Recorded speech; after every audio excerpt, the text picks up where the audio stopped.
And welcome into the Thursday edition, Robby and Rexrode, 102.5 The Game. Robby Stanley, Paul Kuharsky, Ian Safar here with you on this Thursday morning. PK in for Rexrode today. We are live from our Busy Bee Plumbing, Heating, and Air Conditioning Game Nashville studios. Home of $99 yearly Beehive membership where the buzz is always about great service. And we know this, when PK's in for Rexrode, the professionalism skyrockets.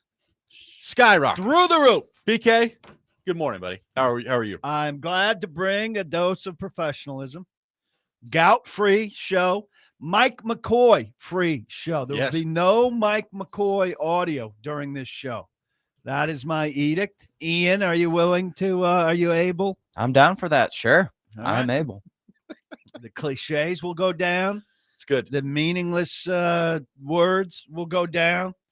That's my pledge to you. So I'm happy to be here. I mean, it's a big time service. We're doing the Nashville airwaves. I mean, morning. it could catch on. It could catch on. People steal good ideas. I invite everyone to steal it. You don't have to say it's my idea. You could just do it. Ian, how we doing? What's going on? Oh, good morning. Doing great. Thanks. Yeah, looking forward to a Mike McCoy free show. Should be fun. Looking handsome over there. Yeah, he is. Look at him. Well, thank you. I do need a beard trim. I'm wearing a collared shirt today. I'm trying to raise the no, I have my dress hoodie on. code. Don't worry. Yeah. I've got a class tonight. I've dressed pretty well all week. To the you're dressing well or maybe out of normal when people are like, "Wow, you look nice." It's like, "Oh, what do I normally look like?" Dressing well, you're in a Packer sweater. Well, that's what I'm saying. Like today, I've just totally mailed it in. I looked out the window this morning. Yeah, you had a nice shirt on for the company Thanksgiving lunch. I've done the pretty other day. good all week. Company Thanksgiving lunch. There was. Wow. And sorry, PK, did you miss the invite to that? I mean, I'm not available generally. I like to be invited to things so that I can say no. That's one of my big things. All right, I'll keep that in mind. Yeah, keep that in mind. I would love to be invited, so I can. I mean, you could put me down as a no and then invite me. Yeah, exactly. It makes me feel good. I did. Oh no, I couldn't. But I looked out the window this morning. It was all foggy, and I was like, today looks like a pretty good day for some sweatpants and a hoodie. So you're welcome to. I don't know if you know this about me. I do not believe in wearing sweatpants publicly unless you're going to the gym. Well, I mean, if I'm running to Home Depot, I generally will not wear sweatpants. And it's funny that I said running to Home Depot. If my wife is listening, she's howling like as if I go to Home Depot to do things. To the grocery store. You can frequently find PK. She's laughing at that too, but I have been to the grocery store. I don't go to Home Depot. It's if I'm running an errand, I generally am putting on shorts or jeans. I don't like people in sweatpants. Well, I want you to act like today. You're leaving your home. I am. I'm leaving my home for a long time today. But I think you just are such a company guy that this is your home. Yeah, it's right. You're not gonna find a harder worker than me. Self-proclaimed. I feel like home when you're in here, don't you? Yeah, I do. That's what makes the show so good. It's as if you're home. At Rexrode's case, he broadcasts a lot from home. That's true. In his sweatpants. It's true. I mean, it's a hit or miss as to whether he's in or on a dark balcony. Well, yeah. I mean, sometimes he's not even. He's on a roof somewhere out there. We got a lot going on the program today. Best and worst things in sports coming up later this hour at 6:45. Luke Richardson, Preds assistant coach at 7:30. They're back in action coming up on Saturday, taking on the league's #1 team in the Colorado Avalanche. And our man Charles Robinson with us at 8 o'clock. I was texting with Charles last night. PK's in this morning. Charles is very excited about it. So that's nice. Got Charles coming up at 8 o'clock on the program. We begin here, and it's kind of I want to dive deep into this with PK and really get his perspective on this because we didn't talk a ton about this yesterday. We talked a lot yesterday when you were with us about Cam Ward and the offense and J.C. Latham and his struggles and all those things, and we'll get into some of that throughout the show here. But, I mean, as the season drags along here, they're 1-9. Mercifully, this thing's going to come to an end at some point here, and we're going to get to what is ultimately the most important phase of Titans football that is on the immediate horizon, and is the hiring of the next head coach and figuring out whether or not that's going to work with Cam Ward and this thing's going to get turned around in the right direction. So, PK, as you're looking at this team, as you're looking at where they are from a roster perspective, we all understand there's a ton of work to do there, and we're going to get into some of that a little bit later in the show. I think there's work to do from just I hate to use this word because it's overused in sports, but a culture, an environment, a mentality standpoint. Like there's clearly work to be done on that front with this group as well. So if you're Mike Borgonzi and you're looking at all this, and you've talked about this, and I totally agree, like he needs to be the one that is leading the search here and ultimately making the hire of the next football coach. What do the Titans most need? Like if you're looking to turn this thing around, and I'm not saying going from, 1 win or 2 wins or what do they end up with this year to winning 12 games next year. But if you're looking to turn this ship around and start to finally make some meaningful progress here, what do the Titans need? And maybe that's a style. I know there are some out there believe, and I think this is probably more from a national scale, that you've got to cater your next coaching hire completely to Cam Ward and get your offensive guy in here and make sure Cam Ward's in the best possible system, the best possible structure to succeed as they move forward. So, BK, you're as close to this team as anybody. What's your best sense of what Mike Borgonzi's plan of attack needs to be as they get through these next couple of months here and ultimately get to what's going to define his tenure, Cam Ward's tenure, and that is the next head football coach of this team? Well, I've got kind of a two-pronged attack, if you will. One of them's kind of a cultural thing. You need an alpha, right? You need a guy that's going to make it clear he's, falls into the leader of men category, but a guy that everybody knows is in charge, who you have to buy in and follow. And more importantly than anything, believe in, right? Brian Callahan's stuff was hard to believe in because it wasn't working, and you have to look at what's gone on here in recent history. Vrabel early did stuff that guys believed in, right? They lost offensive linemen. How early was that Houston game? Second game of the year, I think. Second game of his first year. They got beat up on the offensive line. They played backups. Was that the Derrick Henry Wildcat game? They patched things together and found a way to win. And right away, guys were like, hey, this guy's drawing stuff up on a Friday, staying late, and when we're installing it at a walkthrough on a Saturday and it's working, I'm in. Yeah. Now, I'm not saying they didn't buy into Callahan and you're not going to just walk into extreme measures like Vrabel did on that day, but that really helped him with the buy-in. And he had that very simple thing of, if we do these 3 things, we will win. And he had a very good hit rate of, if they did those 3 things, they won. So I'm looking for an alpha type who has a leadership style that very simply shows guys, if you let me lead, we will have results. That's the number one, personality thing. Yeah. And you need an offensive scheme. It's beyond the quarterback. It can't just be Cam specific, because there's a chance that Cam doesn't work out.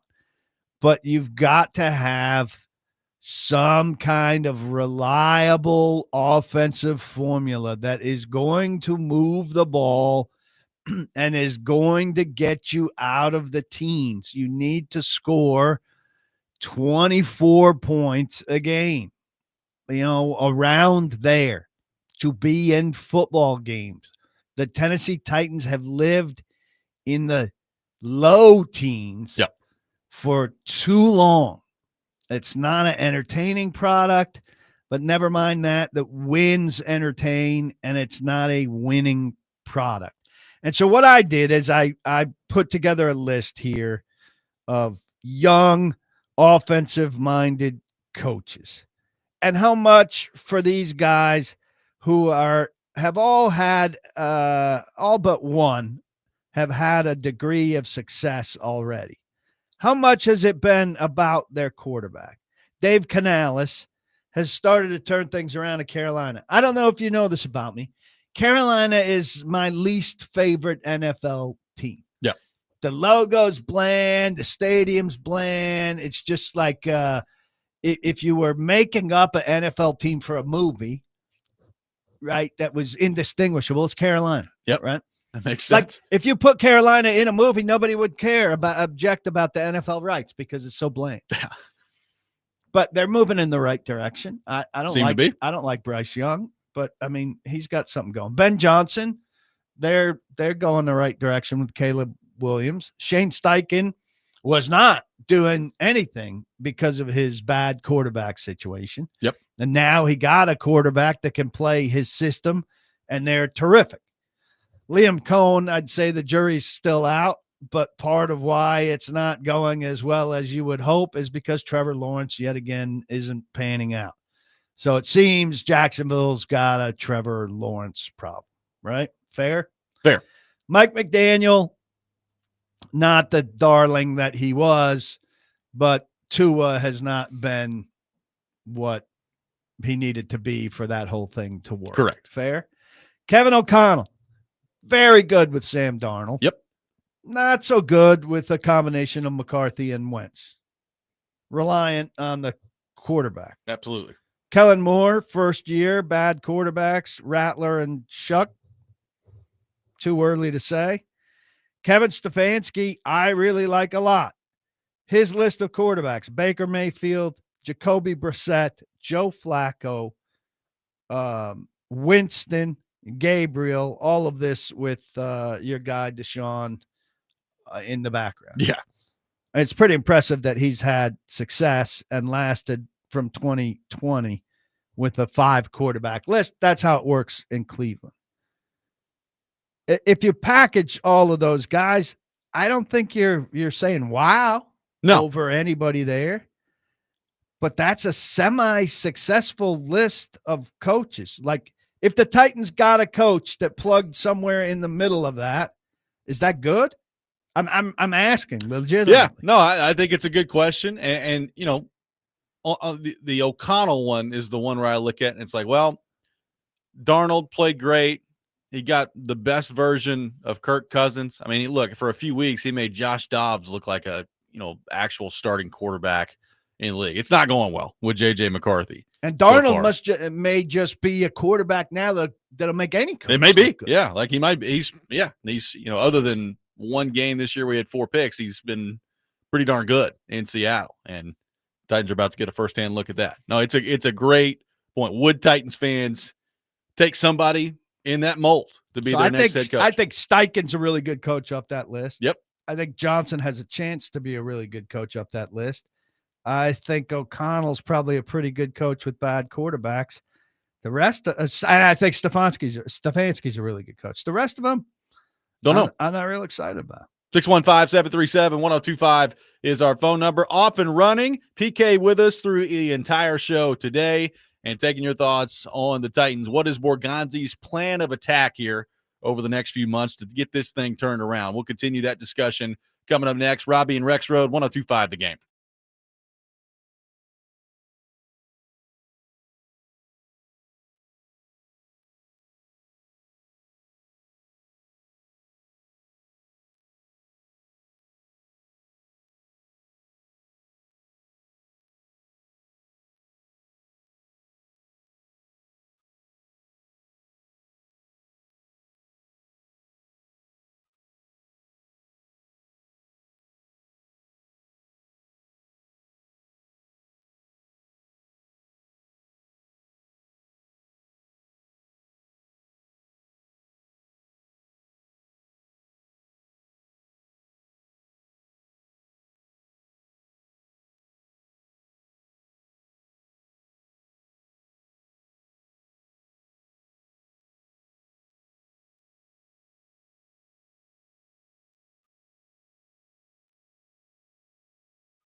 Robby and Rexrode, 102.5 The Game. Paul Kuharsky with me on the program today, taking your thoughts on the Titans, 615-737-1025.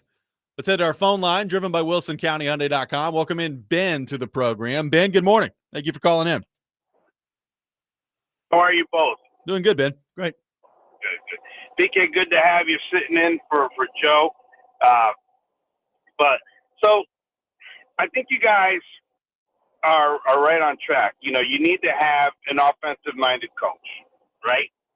But I'm going to throw a little bit of a monkey wrench into what you guys are talking about, and you can do with it what you will, you know, because earlier in the week we had talked about how, you know, whoever comes in, the elephant in the room is Amy. And so does it fall on Borgonzi to have to assure whoever he's trying to bring in to assure them, say, hey, listen, you're not going to really have to deal with her. I'm going to face that demon, and I'm going to keep her out of your way.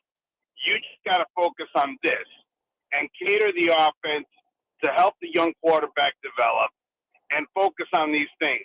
And if that's the case, what's that conversation look like from Borgonzi to Amy as they're going through this process? Does he have the wherewithal to stand up to her and tell her, you got to get out of our way and let us do these things? Because ultimately, she's the stopgap. Yeah. Thank you, Ben. And the other thing, real quick, I agree with PK about the sweats. If I see somebody come into the workplace in sweats, you're just a half step away from wearing flip-flops to work. So do with that what you will. Thank you, Ben. Appreciate it. I'm getting nuked today. Do you have flip-flops? No, I mean, I actually do own. I own one pair of flip-flops. But where do you wear them? The beach. That's it. Yeah. Okay. I can't do it anywhere else. Listen, on the Amy thing, I think that's a pipe dream to think that she's not going to talk to the coach. Vrabel talked to her once a week. Yep. Callahan talked to her once a week. McCoy's talking to her once a week. And I don't think there's anything wrong with that, by the way. Like, as long as she's not barging into the coach's office 5 times a day, demanding things, I don't have any problem with the owner talking to the coach. No, if it's this light check-in thing, the thing about Amy is she picks stuff periodically to get to find important. And that's where the danger lies. That's what Borgonzi needs to protect him from, but he needs protection himself from it.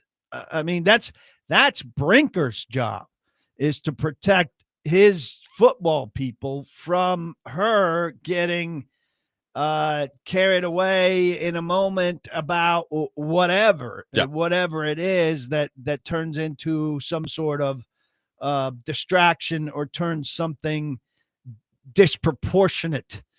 But he can't give a new coach any assurances about her in that way. He's got to get assurances from her and convince her. And again, this is more Brinker, that she's going to give people time to work.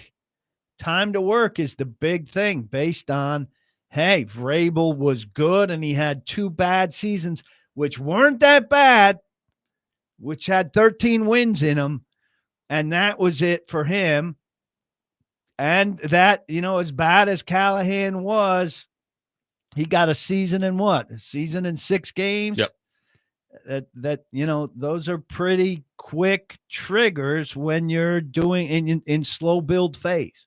Yeah, I mean, I think the Amy part of this really comes in the fold if you're targeting a head coach that's going to have multiple options out there. Does that end up being a negative for the Titans when you're playing the comparison game? I mean, I think there's definitely a chance it could. Look, I've said this a couple times.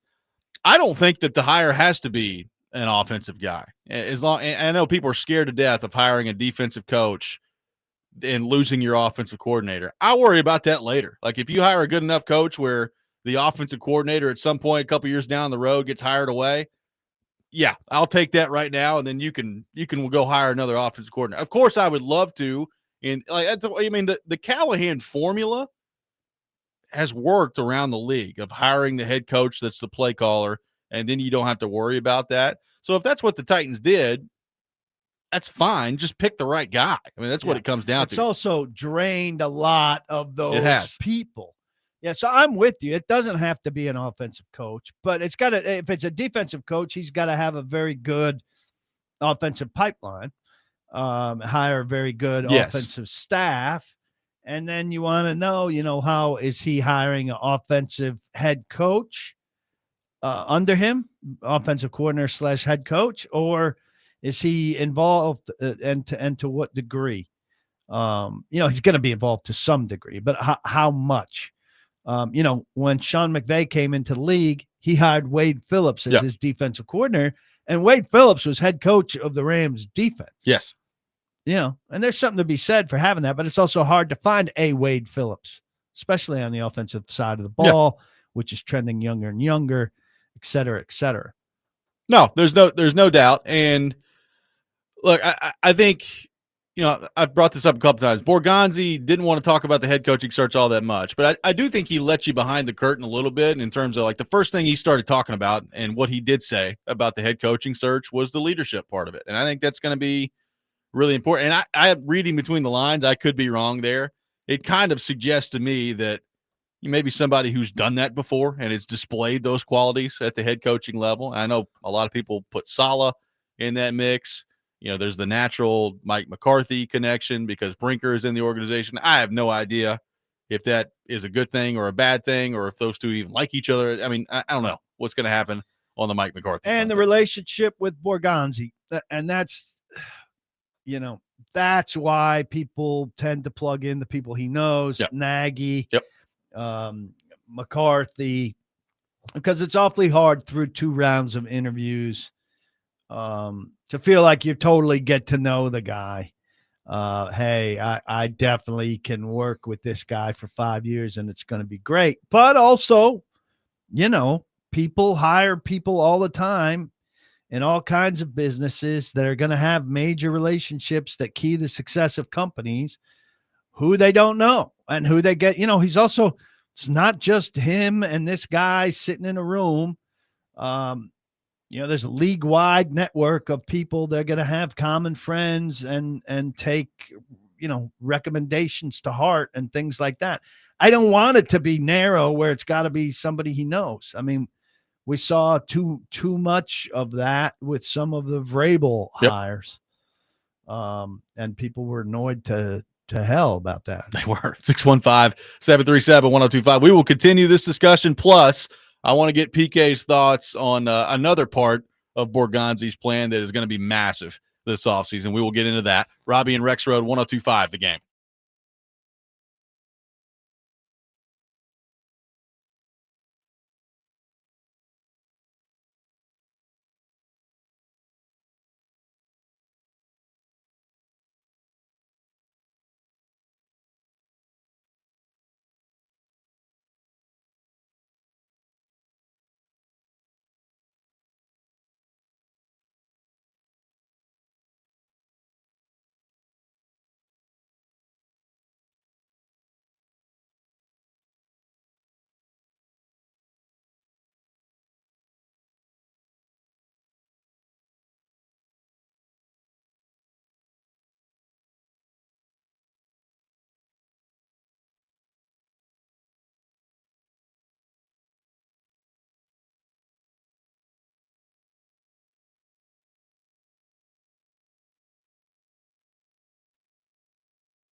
Welcome back in, Robby and Rexrode, 102.5 The Game. The MTSU Blue Raiders taking on Sam Houston this Saturday at 2 o'clock. You can catch all the action on Totally Hits 93.3. Coverage also available on the Totally Hits Nashville app and at totallyhitsnashville.com. Paul Kuharsky with me on the program today, taking your thoughts on the Titans at 615-737-1025. By the way, Ed says, with regard to the coaching staff watching this team play, it'd be nice to see what Denard Wilson could do with more talent on defense. Wouldn't be surprised to see him thrive elsewhere in the same role. We talked about that a little bit yesterday, PK. Like, it's been pretty impressive what the defense has been able to do this year for the most part, based on what's been available to them on the field. I would have to think that for people around the league that are paying pretty close attention, it's been a very positive development for Denard Wilson this year. He could get a coordinator job. He could wind up coaching defensive backs for a year or two to have to climb back up to a coordinator job. Can I take a side trip here? You sure can. Tom Pelissero. And this is what got me, if people have been following this is what got me blocked, I think, last year by Tom Pelissero. Yes. And then we told the story here of the breakfast line at the owners' meetings where we had a peace treaty and I got unblocked. You did. So he put out yesterday, this is my big beef with him, his list of prospective NFL coaches, which has like 3 segments. The first segment is like hot right now, 24 guys, which is too big a list as it is. There are going to be 7 openings max. Hot right now, 24. That's too big a ratio. Yeah. Then like names to keep an eye on in the long run. Like 121 guys. 121 guys. Here's the entire league. And then he had 18 guys that are hot in college, which includes a guy from 1-10 Boston College. All right, in the guys to keep an eye on in the long term, 5 guys from your 1-9 Tennessee Titans. Yeah. 5 guys. Now, look, I love Nick Holtz, but I think if I was having a beer with Nick Holtz, he'd say, I shouldn't be on that list right now. I got passed over for play caller. You know, they didn't even think about me for interim coach. Which is fine. You know, Cool with that. It's all fine. all right. So I wrote a big long, Tom Cassidy, here's my annual review of guys that are, ultimately good head coaching. And I did a big tweet. Here's my annual review of Tom's annual review. And I said, if every coach in the league hired a new coach for 5 years in a row, they could not get to all of Tom's head coaches. This is Tom's Rolodex and his thank you to all of his sources around the league. Yeah. And Tom, don't block me. Every media person in the league is thinking this. I'm just the one saying it. Yes. On every behalf. I got about 6 follows from people who cover NFL media. Okay. All right. So that's a signal like, hey, I like what you're vibing here. Yeah. I got about 5 texts from friends in the business, emojis, fist pumps, crying, laughing eyes, all of that. So if he blocks you again, or are we going to? He has not blocked me. We're going to do a repair job at another breakfast, or are you just Yeah. going to leave it alone? I mean, it could be an annual breakfast ritual at the thing. It's just a ridiculously long list that includes people like, I don't know. This is really a pet peeve of mine. I could have saved it for Nick Holtz. worst thing in sports. Hire Nick Holtz. Yeah. It's too long. I'm looking at I it now. said It is an next year impressive you could list. do everybody that's not getting a job and save some time. I mean, he's got a lot of people on this list. Falcons QB coach DJ Williams. There's It's there's an interim special teams coach on there. An interim. Ravens defensive coordinator Zach Orr. Ravens defense has been awful this year. Just put him on the list. Yeah, Kevin Petula, Yeah. who's the most controversial coach in the league right now. Who can they got a great red zone offense Eagles in OC, yep. Philadelphia, but everything else about Philadelphia's offense is in disarray. It does Our have boy- Vanderbilt defensive coordinator Steve Gregory on here. on this AJ college Brown is upset. Clark Lee on that list. Saquon Put Barkley's Barkley on not that getting list. any carries, and this offense. Somebody should go hire Kevin Padu. All the Eagles fans on there are like, yes, he's Please. a brilliant candidate. Hire him immediately. Do it. Yep, that's a long list that Pelissero has put out there. All right, on the Titans front, PK, I want to get your thoughts on this because we all know that there's a billion things they've got to fix this offseason. If you could nail down, sitting here today, and I'm taking quarterback out of this because Cam Ward's going to be the quarterback next year. If you could nail down this offseason one position that you knew today that they would hit, and that could be draft, that could be free agency, whatever it is. If you could pick one that you knew that they would find a fix at that spot, where would you go? I mean, everybody, it's going to come from, I would assume, either edge rusher, wide receiver, corner, positions like that. If you could pick one that you knew that the Titans would just nail this offseason, what's the most important? I'm going wide receiver. I think you got a young quarterback, and he needs to have a guy who is going to be just lights out for him. Hopefully immediate impact. I sent you a story last night about Jackson Smith and Jigba, who's coming here this week. Now, he's been a slower build. He's in year 3, but he is doing ridiculous things. His numerical pace is crazy. I love Ibuka in Tampa Bay. Yep. If you could get a guy who is like one of those two guys, Ibuka is better because he's having massive impact in his first year. You get a guy like that paired with Ward, who is what Ward talked about Ridley as. You know, Ward came in talking about Ridley like he's a top 3 wide receiver in the league. And, oh, my God, there's awesome routes and speed and physicality and all of that stuff. Enter a name in there. You know, Mike Herndon declared yesterday, my guy at paulkuharsky.com, everybody should know who he is. Yep. He tweeted, "It's early, but I'm planting my flag now on trade back plus Carnell Tate." That's exactly who I was for the coming to mind. Titans in the 2026 draft. He's from Ohio State. Matches good. the other two. Ohio State guys are like, what's the hit rate on Ohio State wide receivers? It's pretty high, man. It is tremendous. Now, the Titans, of course, would be the team that gets the Ohio State receiver who doesn't pan out. But Come on, Chris Sanders. Let's go.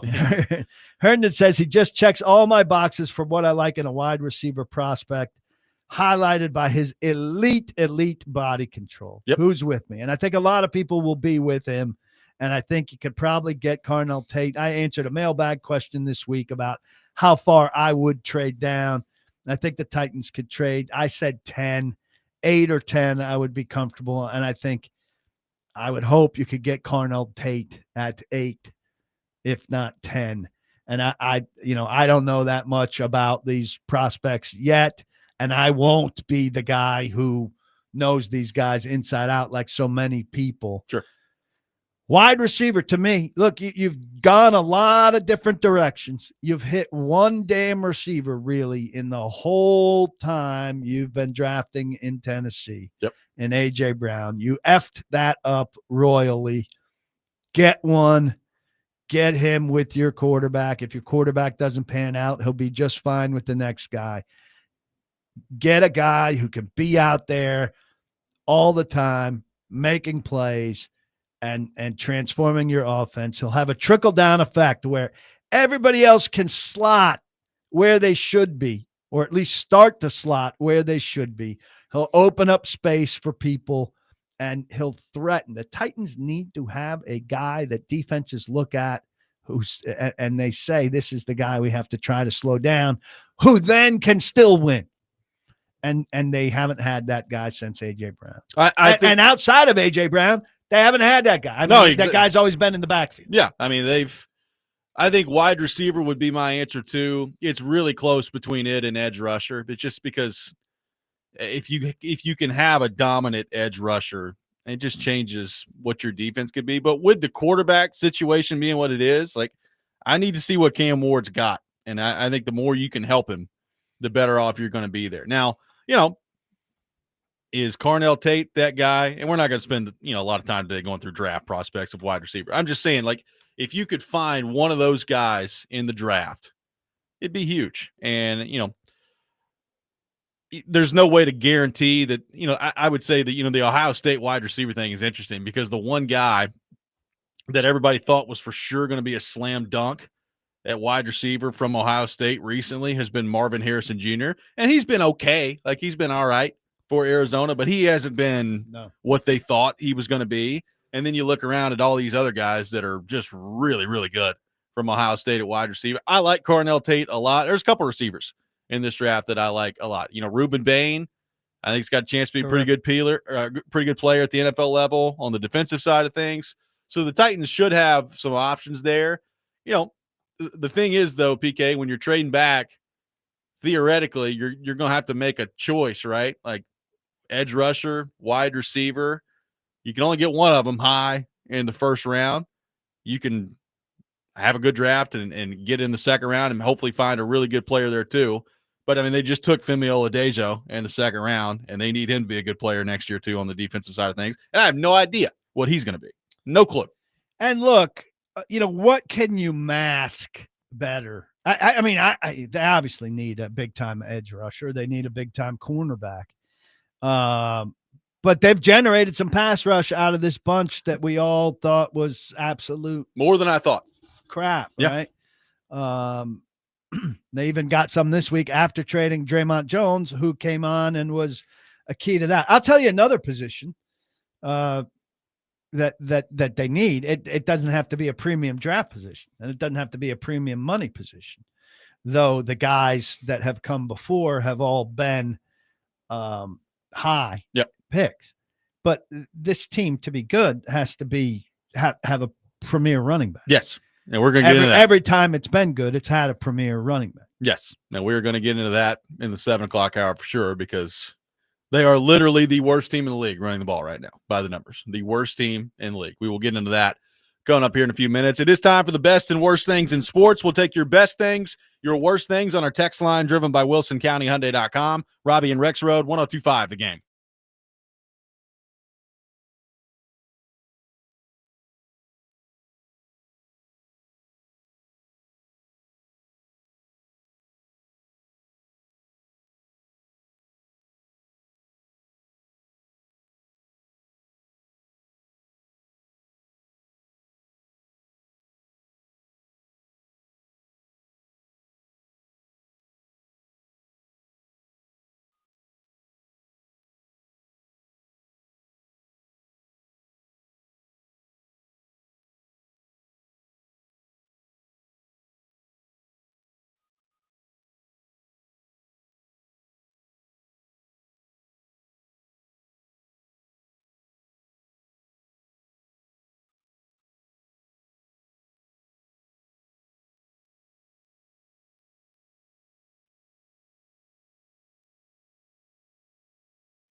The best and worst of the sports week. Now on Robby and Rexrode. On ESPN. 102.5 The Game and the Game Nashville app.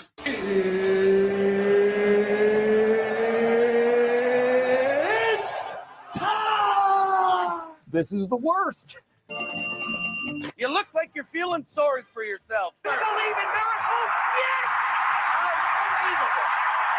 Yes! He's one of one. He is him. This is a Coke bottle. It's not a crystal ball. When I woke up this morning, I was feeling pretty dangerous. Okay, let's go. It is that time of the week, time for the best and worst things in sports. We'll take your best things, your worst things on our text line driven by WilsonCountyHyundai.com. PK, would you like to kick us off with your best and worst things in the world of sports? I will kick us off. Best thing, oddly, and this is it tells you how good it is that I like this because I hate stuff like this, right? If you caught that. There's a great story at ESPN.com about Oklahoma State fans enduring 1-9 and 0-7. Pete's Peelers, a bunch of guys dress up as bananas.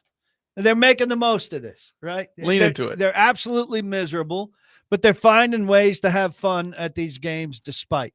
And the thing that to me that makes it great is a story like this I would usually just like absolutely shuffle past. I hate people having fun at games. Why would you even go to a game of a 0-7 team in the conference? But I thought it was really well written and fun, and I kind of vibed with these guys. Wow. So Pete's Peelers, best thing in sports. You're going to find PK in a banana suit pretty soon. Simon has a banana suit. Might have to borrow I think it, he wore it for Halloween one time. And look at Paul becoming a college football fan. a human there Right before for a our minute. eyes. That's no college football fan right there. That's a fan of guys dressed up as bananas. I'm into Vandy right now heavily.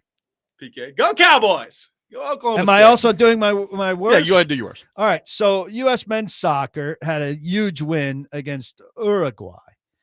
Mauricio Pochettino is the U.S. coach. His English isn't the best. He's Argentinian. So the U.S. wins with none of our frontline guys playing.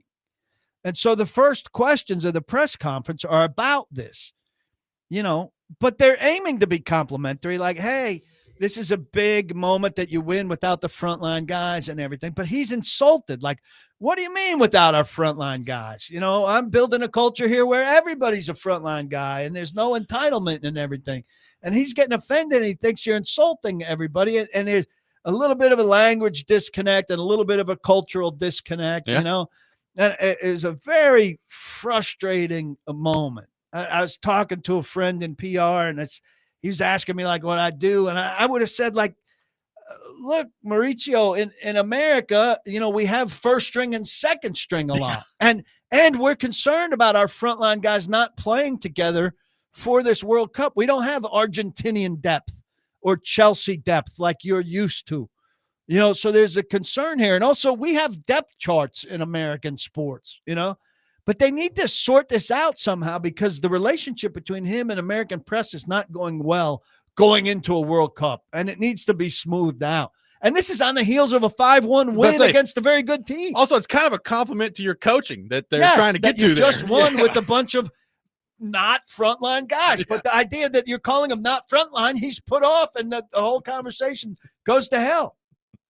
Ian Safari, your best and worst things in the world of sports. Yes, my worst, Jamar Chase spitting, not good. We got to put a stop to. He's still in denial on this, right? Yeah, he is. There's film of him spitting, but he didn't spit. Second spitter. We got to put a stop to it. I mean, there's no doubt about that. Don't spit. Period. Yeah, exactly. I mean, it's. I guess. I mean, this happens in sports, I guess. But this year, you got the Jalen Carter thing, and now you've got him. So 2 right off the bat that have happened. And then my best. I don't know. I'm going to do some hockey. I got a little hockey thing here. The Global Series, in particular, the Forsberg it's cool. tire, and then the Stamkos win on Friday.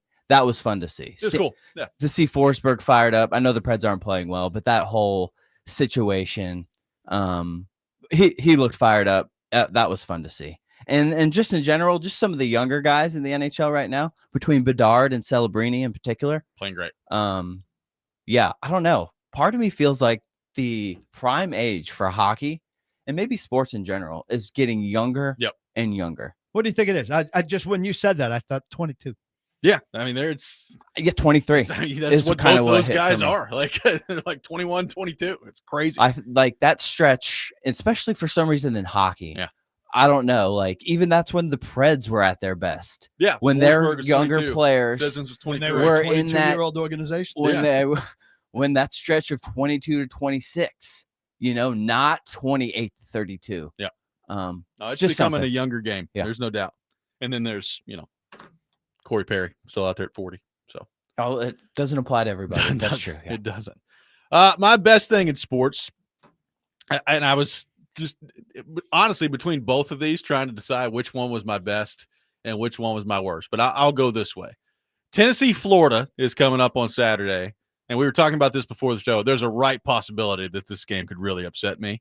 But it is kind of the end of an era here because next year they're switching to the 9-game schedule. Tennessee is not going to be playing Florida every year.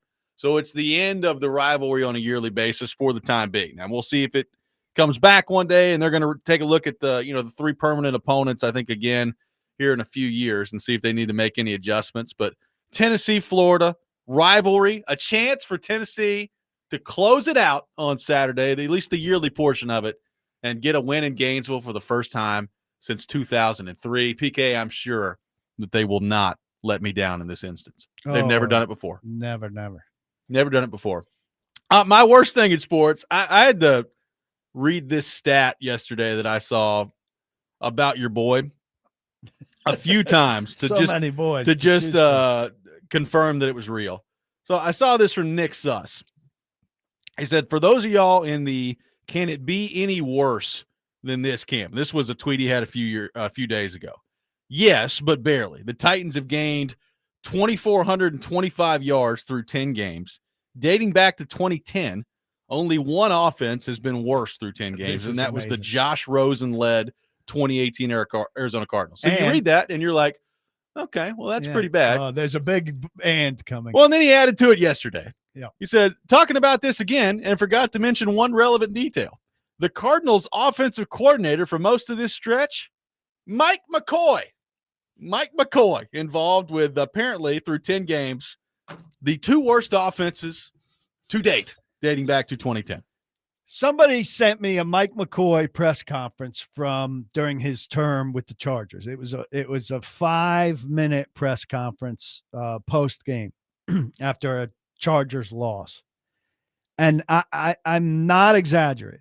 If you programmed AI to replace, all the references to the Chargers and to replace player names, Charger player names with Titans player names, it's the exact same press conference. Yeah. With the exception at the end, like somebody forgot to ask about a serious injury, and they were like, "Hey, what about Manti?" And he goes, "Oh yeah, Manti tore his ACL. Very sad. We hate to lose him. Really worked hard for us." Thanks, Mike. Appreciate it. A couple things on the text line. Derek from Nolensville says, best was yesterday's Mason Kinsey discussion. We got a lot of reaction to that. Worst, the Tennessee Titans offense. We'll see if Mason Kinsey finds his way back on the field. Jared from Spring Hill, best yesterday's show with the trio of PK, Robby, and Rexrode. I laughed so hard at times with the accents and the banter. It was radio gold. The worst, having to wait a week before we see Cam Ward and Shedeur Sanders square off. We'll see if Shedeur is still the starting quarterback by the time that game rolls around. But we may get it. Is that next week already? December 7th. So they still got this week. Then they got a home game against Jacksonville, I believe. Correct. And then December 7th on the road. And we're back on the road. This has been a nice homestand. Yeah. Shedeur. Sure, that'll go well. This is a good one to mention. Texas says the best is the UC Saros Hockey Fights Cancer mask. I don't know if you guys have seen this, but it's got Aaron Donick on there, Partner Ball, Sheila Crisp, and Lexi Rogers, all kind of closely related to the Predators organizations there. So good stuff from UC Saros with the Hockey Fights Cancer game. I'm going to look for that. It's good stuff. 615-737-1025 is our phone number. We will get into the Titans and their running game with PK coming up next. We got Luke Richardson coming up at 7:30, Preds assistant coach. Charles Robinson from Yahoo Sports talking Titans and all things NFL at 8 o'clock. All that ahead. Robby and Rexrode, 1025 The Game.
Hour number 2, Robby and Rexrode, 102.5 The Game. Robby Stanley, Paul Kuharsky, Ian Safar here with you on this Thursday morning, live from our Busy Bee Plumbing, Heating, and Air Conditioning Game Nashville studios, home of the $99 yearly Beehive membership where the buzz is always about great service. We'll have Luke Richardson coming up at 7:30, Predators assistant coach. Charles Robinson will join us at 8 o'clock. We'll get into the Titans and all things NFL with him, so looking forward to that. PK, the running game for the Titans is the worst in the league. They are averaging 78.9 yards per game running the football. That is the fewest amount of yards per game in the league. Tony Pollard has gone from 4.2 yards per carry last year. He's at 3.9 yards per carry this year. And most recently, this last Sunday, I think he and Spears combined for 14 carries for 25 yards. Had it not been for 3 carries for 33 yards from Cam Ward, who was their leading rusher, the rushing attack would have just been non-existent for the Titans on Sunday against the Texans. Now, I realize that Houston has, by the numbers, the number 1 defense in the NFL. Now, it probably helps those numbers when you've played the Titans twice so far this year. But the number 1 defense to this point in the NFL, we'll see them again tonight as they take on the Bills. My question for you, PK, is how is the Titans running game this bad? Because like Tony Pollard taking a step back, I think that's pretty clear. He's been bad. I know Spears was hurt earlier in the year, but they've also invested a lot of money and a lot of draft capital on the offensive line. And heading into the year, I looked at specifically the right side with Zeitler and with Latham and thought, you ought to be able to probably run the ball the right side. Like those guys should be able to run block pretty well. And for whatever reason, the Titans just cannot run the ball at all. They cannot run the football. Why? How has it gotten this bad where they can't run the ball at all? Well, they're one of 8 teams averaging under 4 yards a carry. So that is bad for sure. But the number 1 reason that they stink at running the ball is that they don't run the ball. They have 200 rushing attempts, second only to Cincinnati. They can't run the ball. They can't hand the ball off because they're always behind and because they're, they've gotten away from the penalties to some degree. But when you false start 5 times, you're in 1st and 15. 2nd and 12, whatever. And they're always talking about being behind the sticks. And so they don't get themselves into situations where they can run.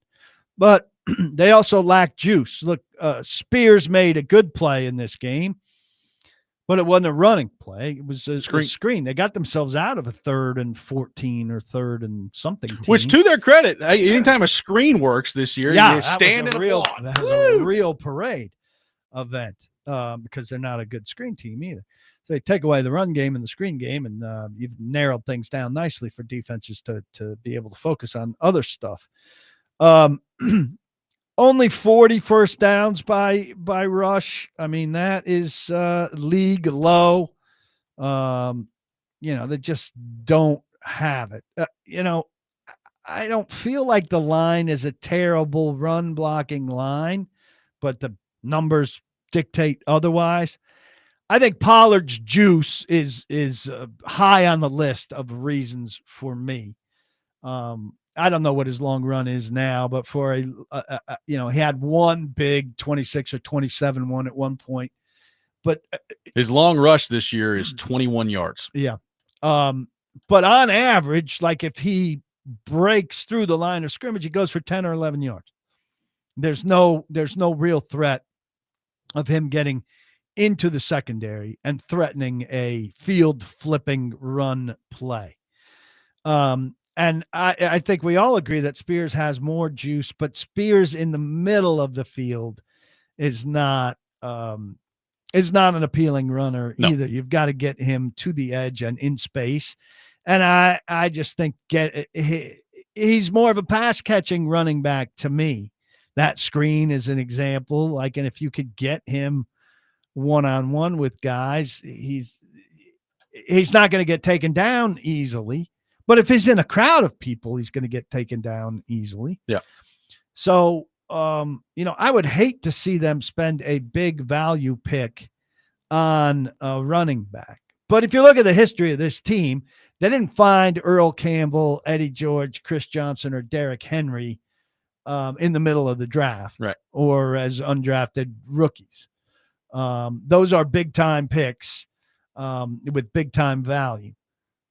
If they think they have to find a guy like that with that level of pick to be that kind of team again, well, we're just adding to this very, very lengthy menu of things that they need. Well, we just talked about, receiver coming up. And look, if I had to pick between the two, I'd still rather the Titans draft a high-level receiver than a running back. But, I mean, the name that's going to come up is Jeremiah Love out of Notre Dame, who's going to go in the first round. I don't know where in the first round he's going to go, but he's going to go in the first round. It can't be him. And I'm with you. But to your point, I mean, you look at the history of this organization when they've been a winning team, and I know Titans fans don't want to hear this because they want the quarterback to be the answer, and I get it. But they have, I mean, we've talked about this at the time. There are a couple other organizations that you can stack up. The Steelers are on that list. The Rams are on that list. But, that foursome of Campbell, George, Johnson, and Henry, that's pretty darn good when it comes to running backs. And like you said, they're all relatively high picks, right?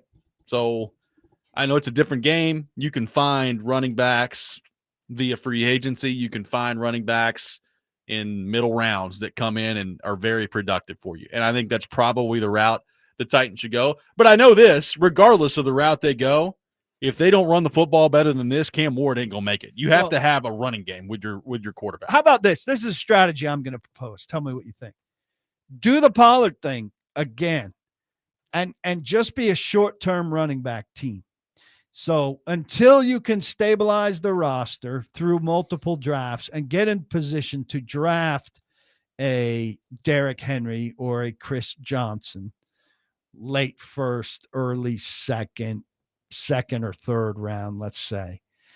Do what you did with Tony Pollard. Get a guy at the beginning of a second contract and only expect you got to expect 2 years out of him. Out of Pollard, you got 1 year. Yep. Last year is pretty good. Breece Hall is the guy now, right? And you've got a ton of cap money, right? So you don't have to worry, I don't think, about paying Breece Hall whatever market value is. I'm looking here.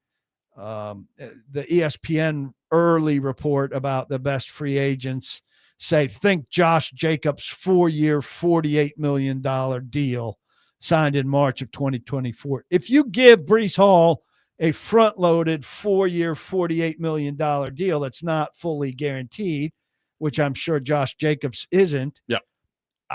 This is Jeremy Fowler wrote this. I'd be absolutely fine with that. If Breece Hall is healthy, and you think Breece Hall fits what you're trying to do in terms of running style, bang. Anything you could solve in free agency that keeps you away from the draft, and running back is a spot where there are probably more that are going to come to fruition because teams recycle backs, and the Jets are probably saying, hey, thanks, Breece Hall. Now we're going to go spend a pick on the back. And the Jets are a bad team, but their draft needs list is probably nobody's draft need list is what the Tennessee Titans draft need list is. Yeah. So go get Breece Hall or whoever, the next best back is. I'm scrolling here. It takes a while for one to come up. ETN is going to be on the list. I think ESPN came out and ranked their top 25 free agents the other day, and they've got Hall up there near the top.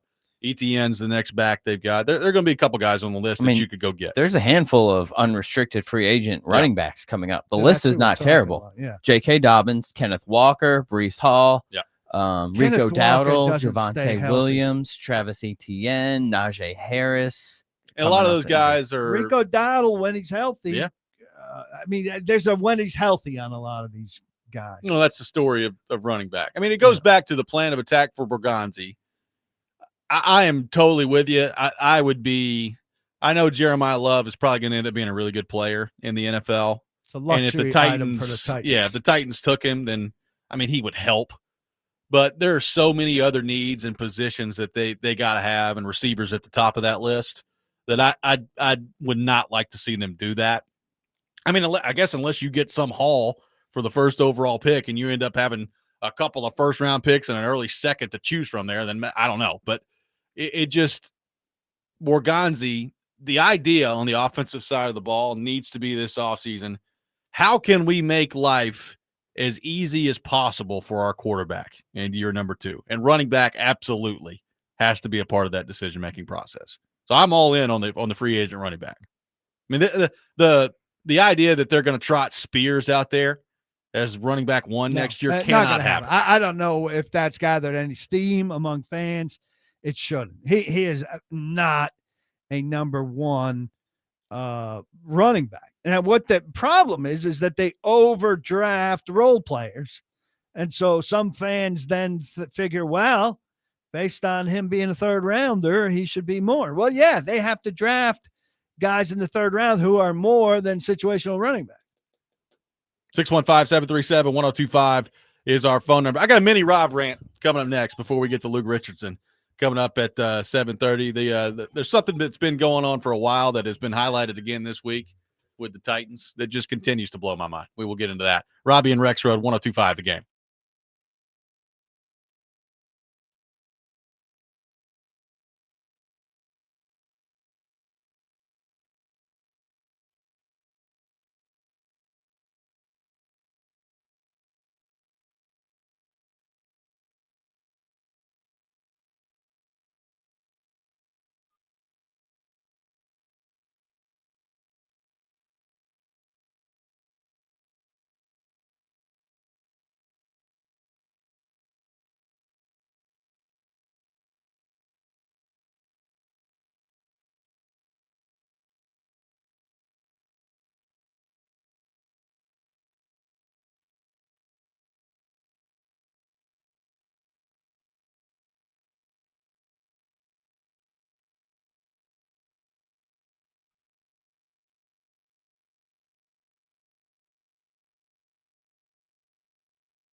Welcome back in, Robby and Rexrode, 102.5 The Game. Luke Richardson, Predators assistant coach, will join us coming up here in a few minutes at 7:30, taking your thoughts on the Titans at 615-737-1025.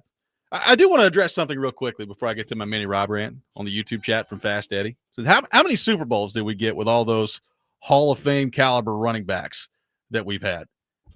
So are we just supposed to avoid good running backs because the Titans haven't won a Super Bowl with one? Like you don't think prime Derrick Henry could help this team right now? You don't think Eddie George, Chris Johnson be good players on this team? I understand the idea. Did Tomlinson win Super Bowl? He did not. Did Walter Payton? Did Curtis Martin? Well, who says that you've got to turn around and hand the ball to the guy 35 times a game? Is it not possible to have a pretty darn good running back and also hope that your number one pick at quarterback eventually turns into that guy and leads the way on offense? You don't have to be one or the other. Yeah. I mean, we're not avoiding good running back play around here because the Titans didn't win a Super Bowl with Derrick Henry. Like it's absurd. Absolutely agree. Yeah, I mean, it's just let's get as many good players on the offense as possible, regardless of what position they play. 5 good skill players. That'd be nice. Let's work toward that. The Xavier Restrepo thing, we're getting out of control with this thing, and it's been out of control all year. PK, I know you're probably sick of talking about it. I'm sick of talking about it to the point where I almost wish they'd just throw him out there on the field and we can get this thing over with at this point if you're the Titans. I have never in my life seen so much attention, media attention, given to an undrafted wide receiver before in my life. And I understand he played with Cam Ward. Okay, I get it. He played with Cam Ward, and that's great. The NFL has told you, not just the Titans, the NFL has told you what they think about this guy. Nobody drafted him. He was put on the Titans practice squad. Nobody claimed him. And here he is. He couldn't get on the field over Mason Kinsey. Signable all season. Signable all season. Nobody's gotten him. And you think that, just throw Restrepo out there and Cam's going to find his number one target. Like it's kind of absurd, some of the conversation around this guy and how much of it there is. Yeah. Walter Payton did win a Super Bowl. That was bad by me. He didn't get the touchdown because Ditka was obsessed with the fridge. Restrepo, look, just what do you think is going to happen? I think people think that they're going to put Restrepo on the field and he's going to have like a 100-yard game off a practice squad. Like, what's the biggest contribution you've ever seen from a practice squad skill position player? Yeah, I don't know. Like fair catching punts? Yeah. How many snaps he going to play? Like 15 snaps?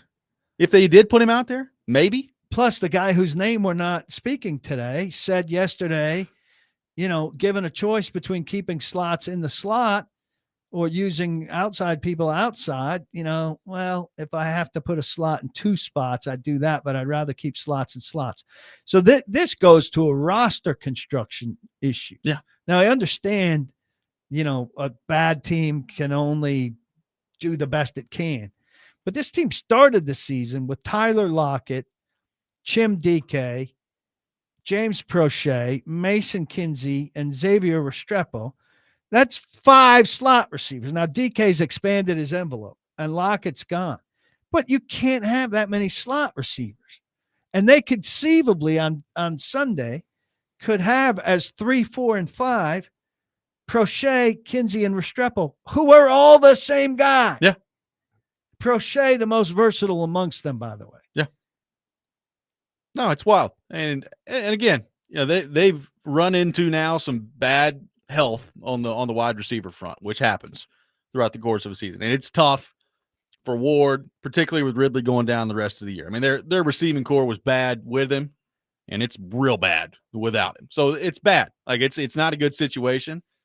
Look, I guess I hope for Titans fans Restrepo gets out there so we can finally just get this over and shut up. But some of the expectation with this guy, it's like, well, the one thing that's been holding the Titans offense back all year is the familiarity from college from Cam Ward and Xavier Restrepo. And the whole media was in there yesterday talking to the guy. And I'm like, what are we doing here? Like, it's an undrafted wide receiver. The other ridiculous thing is the entire city thinks that the franchise has mismanaged this guy. But if they get him in uniform on Sunday, they'll manage him beautifully. They will deploy him perfectly. That's a good point. Yeah. It's amazing how the transformation is going to happen. Been holding him back all year, and now He'll be used perfectly on Sunday. The whole game plan is going to key around. It's amazing. A lot of people love your Brees Hall idea for the Titans to get the running back part of this going. And we'll see what happens on that front. We got Keith on the text line asking if you're excited about the questions from the media of what's your favorite Thanksgiving dish going to be next week. I this will only be the second time in my life, in my professional football coverage life, that I am going to miss some work in exchange for some family. So my entire family, which is pretty widespread around the country, California, South Carolina, Seattle, is gathering in New Jersey. We did not do anything for my mother's 90th birthday, unfortunately. We are going to her. She is being presented with the newest great-grandchild who very few of us have met. And I and my family and I are participating in that. So I am not going to be around to hear Thanksgiving food favorites. I know you hate to do that. I hate to miss do that. I also think that I've shamed virtually every TV reporter in town out of doing it. I hope so. We'll see next week. Somebody asking if you think the Titans should, quote, overpay for George Pickens this offseason. People are not getting it. If you think that Mike Borgonzi had a problem with Jarvis Brownlee and sent him out of town, and he's going to overpay to bring the weird George Pickens in a cultural build, you are missing it. I will get this on wax. George Pickens, I guarantee, is not going to be a Tennessee Titan. It's a guarantee from PK. No George Pickens. Put that on wax. Titans. Put it on wax. It's not happening out there.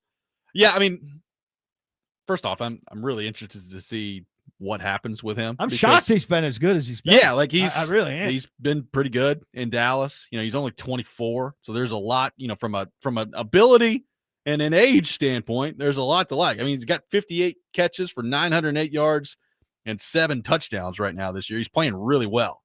Now, who is going to? I don't think it's going to be Jerry. I don't think it's going to be the Cowboys.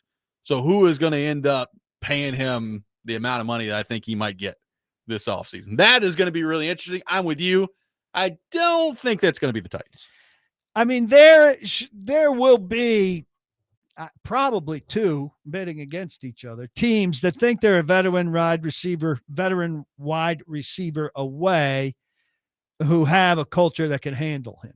Yeah. The question is, will he go there and do what he's doing, or is he earning his money right now and then he'll turn back into the bad side of George Pickens? Here's the thing. Great question. I understand Pittsburgh moving on, but they went and got themselves a receiver that they thought would be a better citizen and a better version. And they haven't used DK Metcalf. He's got 37 catches on the year. Yeah, that's a disappointment. And this is an Arthur Smith thing to a degree. I think he's got a lot of control on that offense. In Atlanta, he didn't get the ball to his prime people. And now in Pittsburgh, there's a prime person that he's not getting the ball to. Arthur, come on. Yeah. No, I'm totally with you. And, by the way, it's a team that at different times this year probably need to just feature him a lot because the offense was stuck in the mud. Now, they played well last week. We'll see how they do against Chicago on Sunday. And I shouldn't just say Arthur. I mean, Aaron Rodgers I'm sure has override capability there. And if he wants to get it to a guy, he can get it to a guy. That chemistry needs to be better. 615-737-1025 is our phone number. We'll be joined by Preds assistant coach Luke Richardson coming up next. We got the rant coming up at 7:45. Charles Robinson at 8 o'clock. All that ahead. Robby and Rexrode 1025 The Game.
Welcome back in, Robby and Rexrode, 102.5 The Game. Robby Stanley, Paul Kuharsky, Ian Safar here with you on this Thursday morning. After traveling to Sweden, Preds are back in town, and they will take on the Colorado Avalanche on Saturday at Bridgestone Arena. And to help us talk more about that, we head to our phone line, driven by WilsonCountyHyundai.com, and welcome in Predators assistant coach Luke Richardson to the program. Luke, good morning. How are you?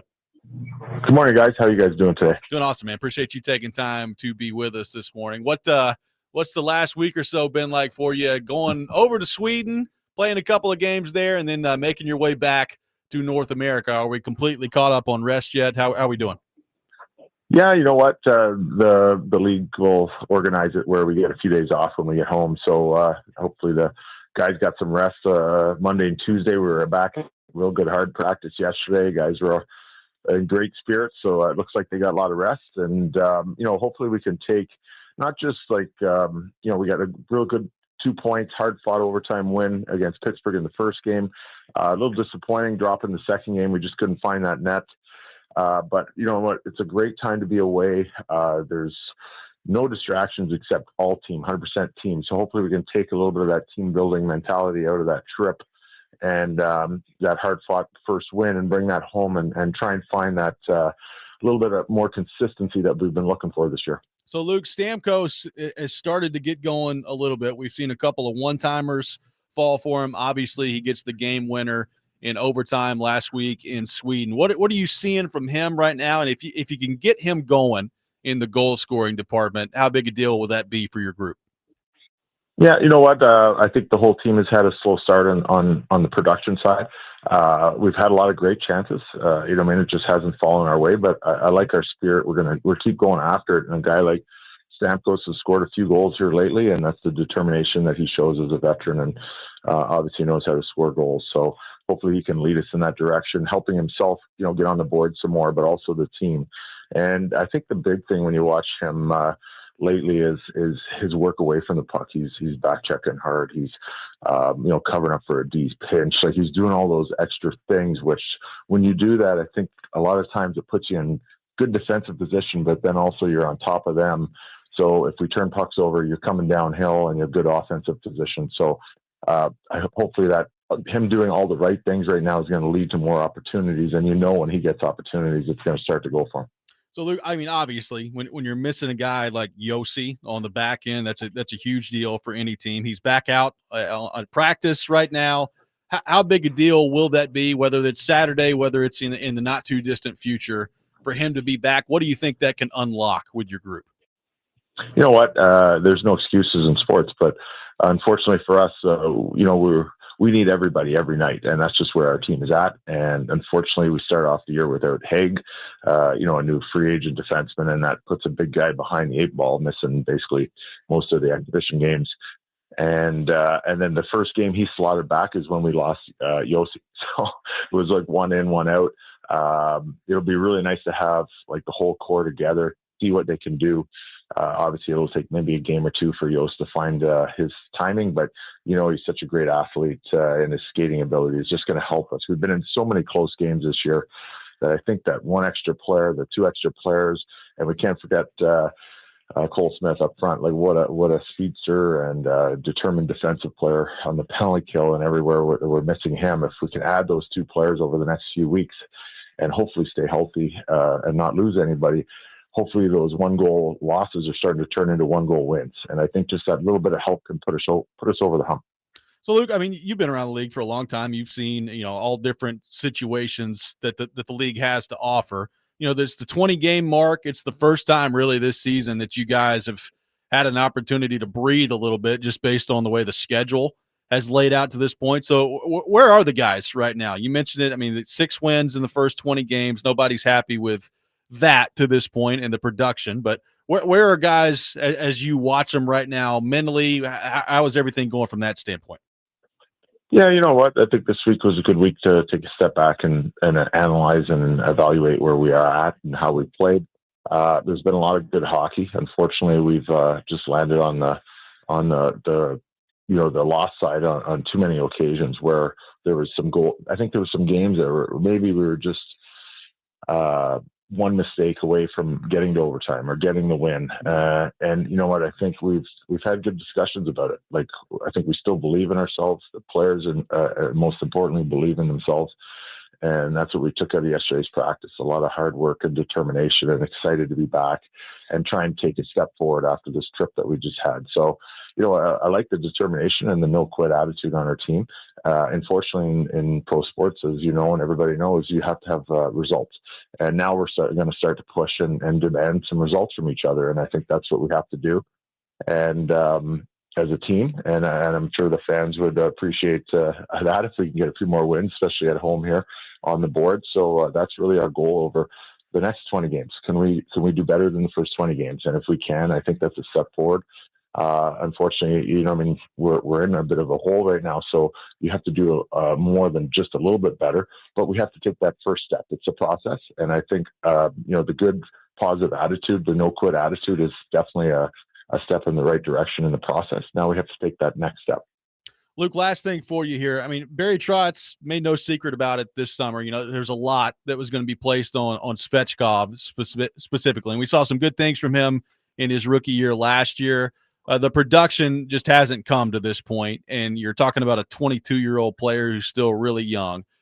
What are you seeing from him right now? And when the production isn't there, how much with a younger player especially do you kind of have to guard against the losing of confidence? How do you guys coach him through that when the points just aren't coming early in his career?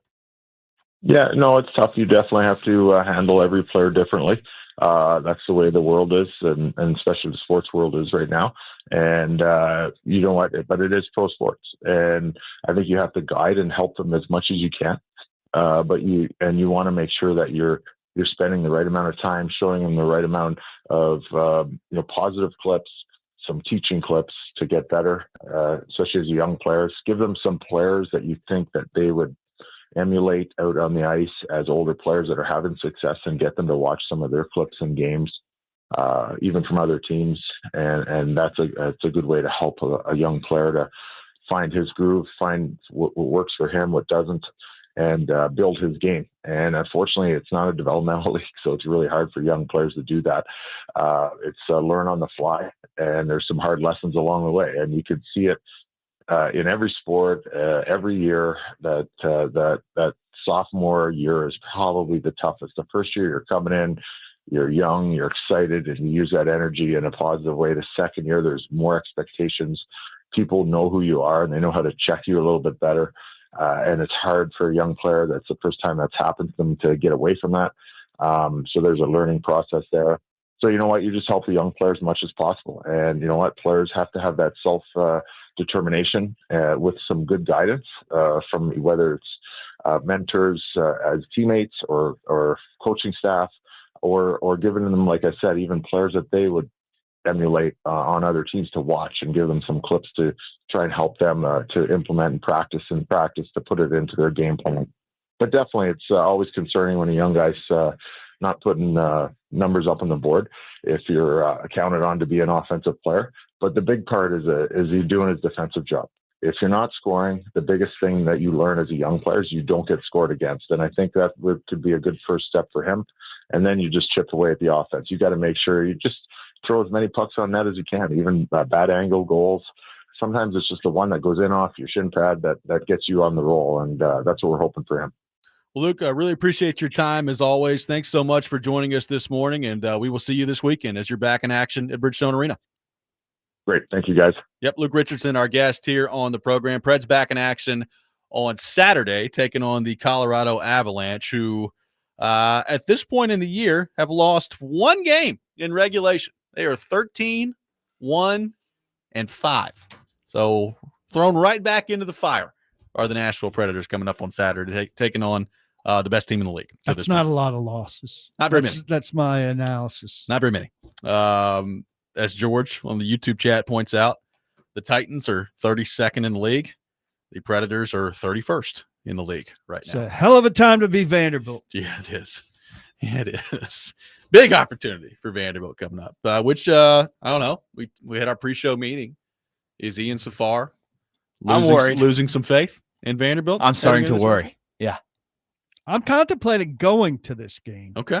What are you I've been- contemplating? You should go. Well, I've been It's the looking last home at- game of I've the been season, and you're a looking at- Vandy fan now. I've been looking at ticket prices, Ian. I've been talking to my boy. I haven't talked to my wife. She'll love that if she's listening right now. But I haven't looked at the weather. I used to have a connection there who I no longer have. I would have liked to have used the connection. And I'm contemplating. Don't put pressure on me. I It's don't gonna be like that feeling. 65 degrees, 22% chance of rain. So a pretty Oh, decent that looking sounds day. nice. Coming up on Sounds Saturday. lovely. Maybe a I asked shower, my but warm. boy, and of course, what's the first question he asks me? Is it going to rain? No. Can I bring my A friend, friends? yeah. Oh, Friends. He went plural. He went Yeah. right for plural. So then there's a financial question. I was thinking more like, hey, me and you, or let's all three of us go. Yeah. My wife's been into it. I don't know what she has going on this week. So why don't I start by texting my wife right now? I think that'd be a good first step. Set that in motion. I think it'd be a good first step out there. 615-737-1025, our phone number. Your advice for PK on how to get some Vanderbilt tickets as well is welcome on the text line. We'll have the Rob rant coming up next. Charles Robinson from Yahoo Sports with us at 8 o'clock. All that coming up. Robby and Rexrode, 1025 The Game.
Don't make me angry. Sometimes you have to tell someone to pound sand. You wouldn't like me when I'm angry. This is the Rob Rant. Now on Robby and Rexrode. So, what's the snowman name? Olaf. Olaf. This is all bullcrap, is what this is. I do not believe in wearing sweatpants publicly. I like the khakis. If I wear them every day, then, you don't have to spend time thinking about what to wear. I hate the V-necks. I hate how they feel. I hate everybody. Well, did you know the play, Paul? That's what makes the show so good. Me too. It's as if you're home. She's at her home. Like I've said before, the clubs handle it, the leagues handle it the right way. And next question. I've got other words I can say, but I'm going to hold those off. It is time for the Rob Rant, brought to you by Functional Medicine of Tennessee. Rise up to better health. Check them out at Functional Medicine of Tennessee. Who said the club's handling it the right way right there? That was McCoy. What the hell is going on? I said a simple rule. It was just in the Now, rant. I had like to you. I sneak it think in you're the doing a rant. good job. But when the talent comes in, the guest talent comes in, he makes a simple request. Now I have broken my promise to the public. It was the promised rant segment. no McCoy. I just had to set it up. You set up the rant, but you did that today. There's new stuff. There's current stuff. There's stuff that's 20 minutes old in there. And you owe the audience an apology for violating a sacred pledge that Hey, we that was made. McCoy from the Chargers. I don't care when That it was was from. old school. Next question. Promised no McCoy. I didn't say no new McCoy. I didn't say no McCoy from this date to this date. I promised the people there would be no McCoy. People right now, I don't know who we're talking to because everyone has turned us off because we have broken our sacred vow to be McCoy free today. Now, I'm giving you the microphone, and I want you to do the right thing here. Contrition. I don't want any excuses about the introduction to a segment or any of that. I made a vow, and you have made me look terrible. Contrition. Terrible. There's only one way for you to go here, my friend, or you and I, our relationship is going a bad, dangerous direction, and you don't want to be an enemy of Paul Kuharsky when Paul Kuharsky is around a microphone. Uh-oh. And I have multiple podcasts and a weekly segment on this very station. That's true. Go. Okay. I guess I owe you an apology. And the city. Don't forget about the and city. the city and the listeners. State, maybe? Sorry. Would you like to include the region? If everybody is tuned off. Tell people what for you're your Mike apologizing McCoy for. drop. I had a Mike McCoy drop in the rant open, if you even caught it.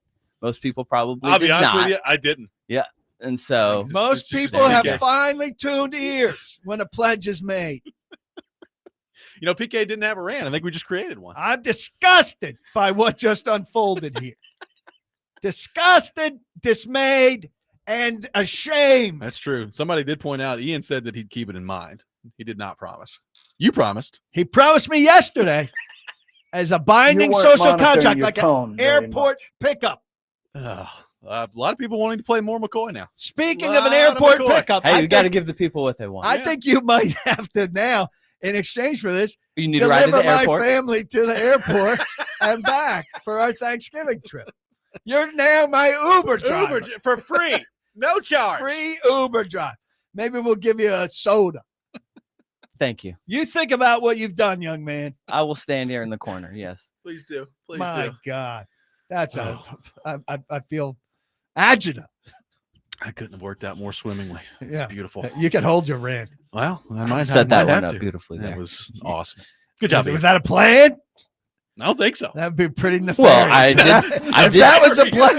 I if did that's a plan plan, it. I Like, mean, oh, let he me did have find to this take the old audio McCoy and then drop, post it. You're and like I recorded it earlier today. Yes, I did. earlier today. Yeah. When this was all under consideration. You're like an Correct. evil cartoon villain. Oh, I was like, Setting oh, me I'm up. gonna put in an old McCoy clip here yeah. during the rant. Set him up. It worked. That's the eyeballs. PK just popped up. He's like, wait a minute. That What was sounded. I couldn't be. No way would he do this to me. No way. After all the bonding Ian and I have done, since agreeable Ian has turned into a guy that I like. Oh, man. Oh, All right. disgusting. I might need the rest of the segment off. You might. All right, real I'm quickly. like Letterman in the middle of a monologue where he bends over, puts his hands on his knees, and needs to take deep breaths. he still do that? He doesn't have a show anymore. He doesn't have his Netflix show anymore? I hadn't paid I attention. don't know. He can't bend over like that because he'd hurt his beard would tip him over. All right, real quickly. I want to talk to a certain section of Titans fans, and I don't know how prevalent this is, but PK, I'd appreciate your thoughts on this too. I think we need to raise our standards around here just a little bit. And here's what I mean by this. I've seen, obviously, in the aftermath of Sunday's game, a lot of discourse on the J.C. Latham front, right? We've talked a lot about Latham this week. We've talked a lot about 23 games worth of play from him at right tackle / left tackle to this point that have not lived up to being the number 7 overall draft pick from a couple years ago. And throughout some of that discourse that I've seen on social media, I have seen this type of response, in my opinion, a little bit far too often. Well, if it doesn't work out at right tackle, you could always just slide him inside and he could play guard. He could be right guard. He'd be a good right guard. I mean, if it doesn't work out at tackle, just go put him at guard. You drafted a guard at number 11 overall with Kuharsky, and he's turned into a good player. How about we draft a tackle to play tackle? That's what I'd like. I'd like for a tackle that was drafted, particularly drafted where he's drafted, to work out and play. Now, look, people got all over me this past offseason because I had a huge problem with the Titans drafting J.C. Latham at number 7 overall to play left tackle, and they immediately switched him to right. And I said, you drafted him because you said he could play left tackle. But no. Who cares if he turns into a great right tackle? What does it matter? I said, okay, well, he better play a great right tackle. Well, he ain't a great right tackle. Maybe he eventually turns into one. We'll see. What I will not tolerate is if they say, well, we don't really think J.C. Latham's future is at tackle. We're going to move him inside the guard. No. You drafted him number 7 overall. He better be a darn good right tackle for you. Otherwise, it's a complete and utter failure of a draft pick. And I understand the person who drafted him is not here anymore, and maybe that ends up playing into this at some point. But you said it yesterday. The last thing this team needs to be doing in a year, in 2 years, heck, in 5 years, the last thing this team needs to be doing is, well, we got to go draft another left tackle because Dan Moore is not any good, and we've got him for one more year. Oh, and by the way, we got to go draft a right tackle too because J.C. Latham didn't work out over there. So let's collectively raise the standard a little bit. No, it is not acceptable if J.C. Latham ends up playing guard for the Titans. If they drafted guards at 11 and 7 in consecutive years, when we're talking about the depth of need at edge, at corner, at receiver, it is just incomprehensible. Yeah, you have to be good in the trenches, and yeah, it's harder and harder to find good offensive linemen, but you have to find them on the edges first. Now, they never viewed Kuharsky as tackle. So, all right, if you're going to take one guard one time that high because you think he's going to be an absolutely terrific guard, I like Kuharsky, and I think he's playing very well. I think he's going to be a very good guard. I still don't think he's the 11th pick in the draft. And look, he's my favorite guy in that locker room, unabashedly. I'll say that. I'm a Peter Kuharsky guy, true blue. But I think you got to draft him 22nd, not 11th. Right. If Latham turns out to be a guard, that is a disaster. Yeah. You are absolutely right. Because then you have to replace him again. Then your guards better be the best guard duo in the league. You better re-sign them both and not need to address guard for 7 more years. And then your whole attitude has to shift away from interior line. You're going to re-sign Simmons to a long-term deal. You spent the 38th pick on an interior defensive lineman. Yep. All right. If you want to talk about building inside out, well, the inside part's done. Yeah. Inside part's absolutely done. Get outside. Get outside and get to damn work. And quite frankly, you have to reassess your priorities because inside out sounds nice and everything, but people around the league are making plays at edge. Yep. With receivers and quite frankly, with cornerbacks who are stopping those receivers. Yeah. That's the way the league works. And tackles who are stopping those edge Yeah. rushers. Yeah, right. Exactly. No, but just I don't think this is a huge subsection of Titans fans that I'm talking to, but to the ones who are coming out with, well, I can just play guard stuff. No, let's raise the standards a little bit around here and hope that the 7th overall pick that you took to be a left tackle can at least play right tackle. I don't think that's too much to ask. I'll be honest here, and I get as upset with the fan base as anybody. I haven't heard as much as, well, he can just play guard, as, oh crap, it looks like he's a guard. And I think J.C. Latham needs to be challenged.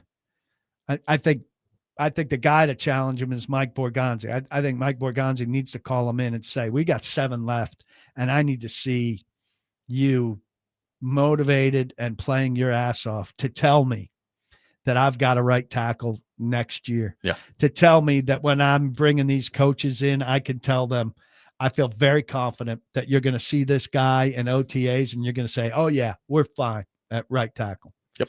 And I need that to be the case. I don't have a lot to sell this guy who I'm going to hire, and I need to be able to sell him you. Yeah, I think that's totally fair. Charles Robinson with us coming up next. We'll get his thoughts on the Titans and all things NFL. Robby and Rexrode, 102.5 The Game.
Final hour, Robby and Rexrode, 102.5 The Game. Robby Stanley, Paul Kuharsky, Ian Safar here with you on this Thursday morning. I got Preds tickets to give away, a pair of tickets to see the Preds take on the Colorado Avalanche at Bridgestone Arena this Saturday night. To caller number 5, 615-737-1025. Let's welcome in our buddy Charles Robinson to the program from Yahoo Sports, talking Titans and all things NFL. Charles, good morning. How we doing?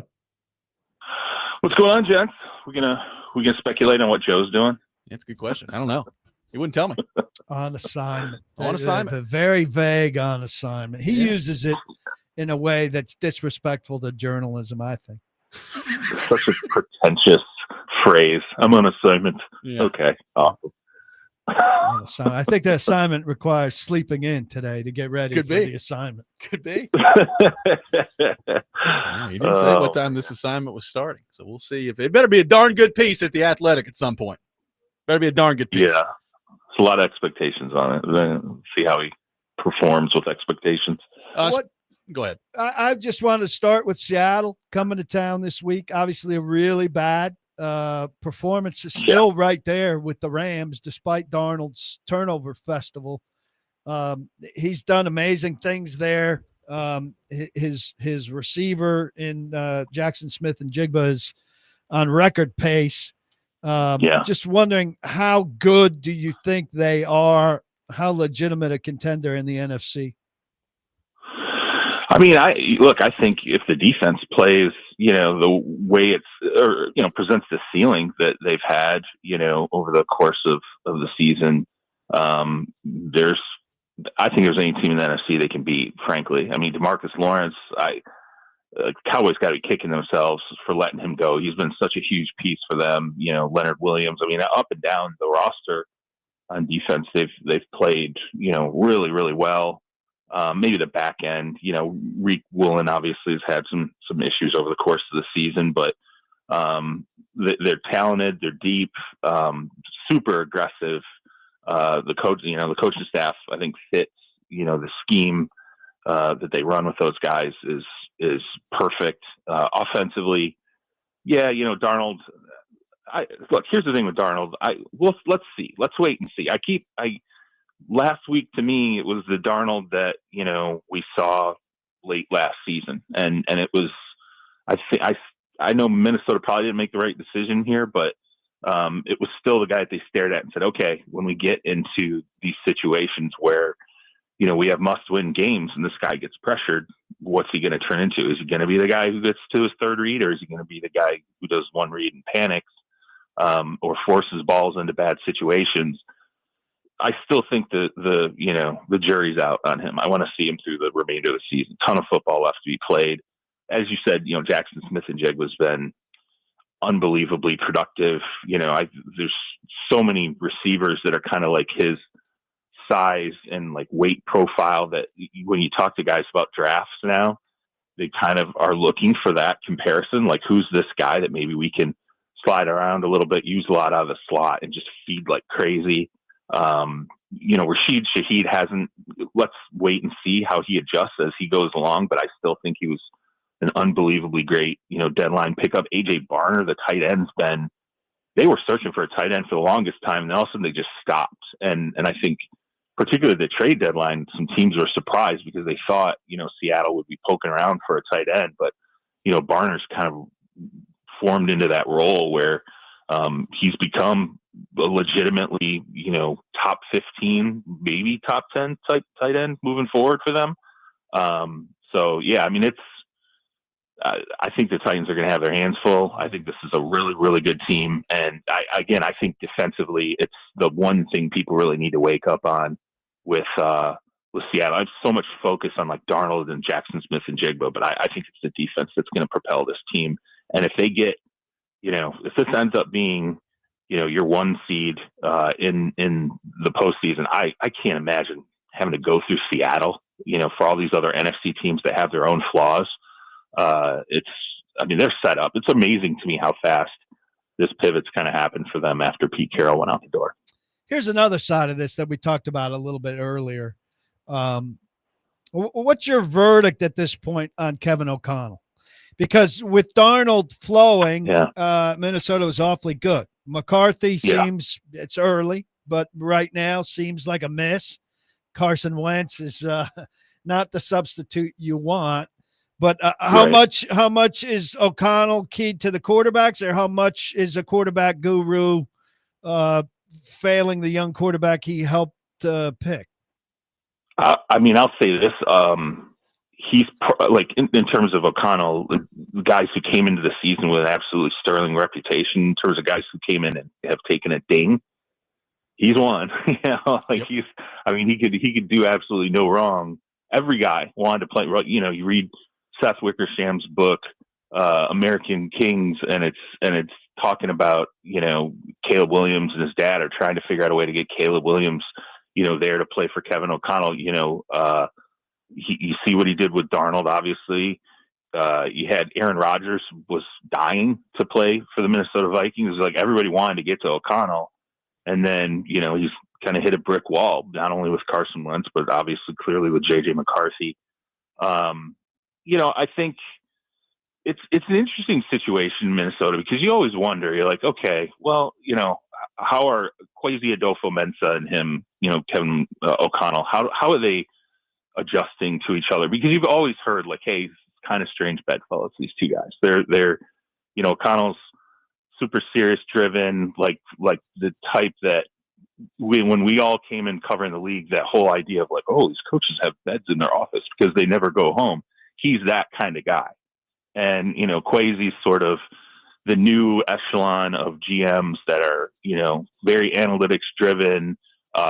Their whole life service is not about football. You know, they have other things that they're interested in. And then you have like veteran coaches who always talk about these guys thinking they're the smartest guys in the room. And that's not a compliment. So I wonder with McCarthy, I wonder how this pans out between these two if McCarthy is a miss, because now you got to fix a mistake that you made. How quickly do you do it this offseason? Do you go, hey, you know, the guy's only had, you know, 5 games under his belt. Do we wait another season and go through this again? The problem is you have a veteran roster that wants to win now. And I think you have veterans, honestly, inside the franchise that are like, hey, okay, like, let's go. We had a setup with a quarterback a year ago, and now we're, you know, it's turned inside out because we're driving everything into this young guy. And I don't want to kill McCarthy yet either. You know, like, let's see. It's a possibility, you know, that the kid turns it around. He has had obviously a limited number of starts.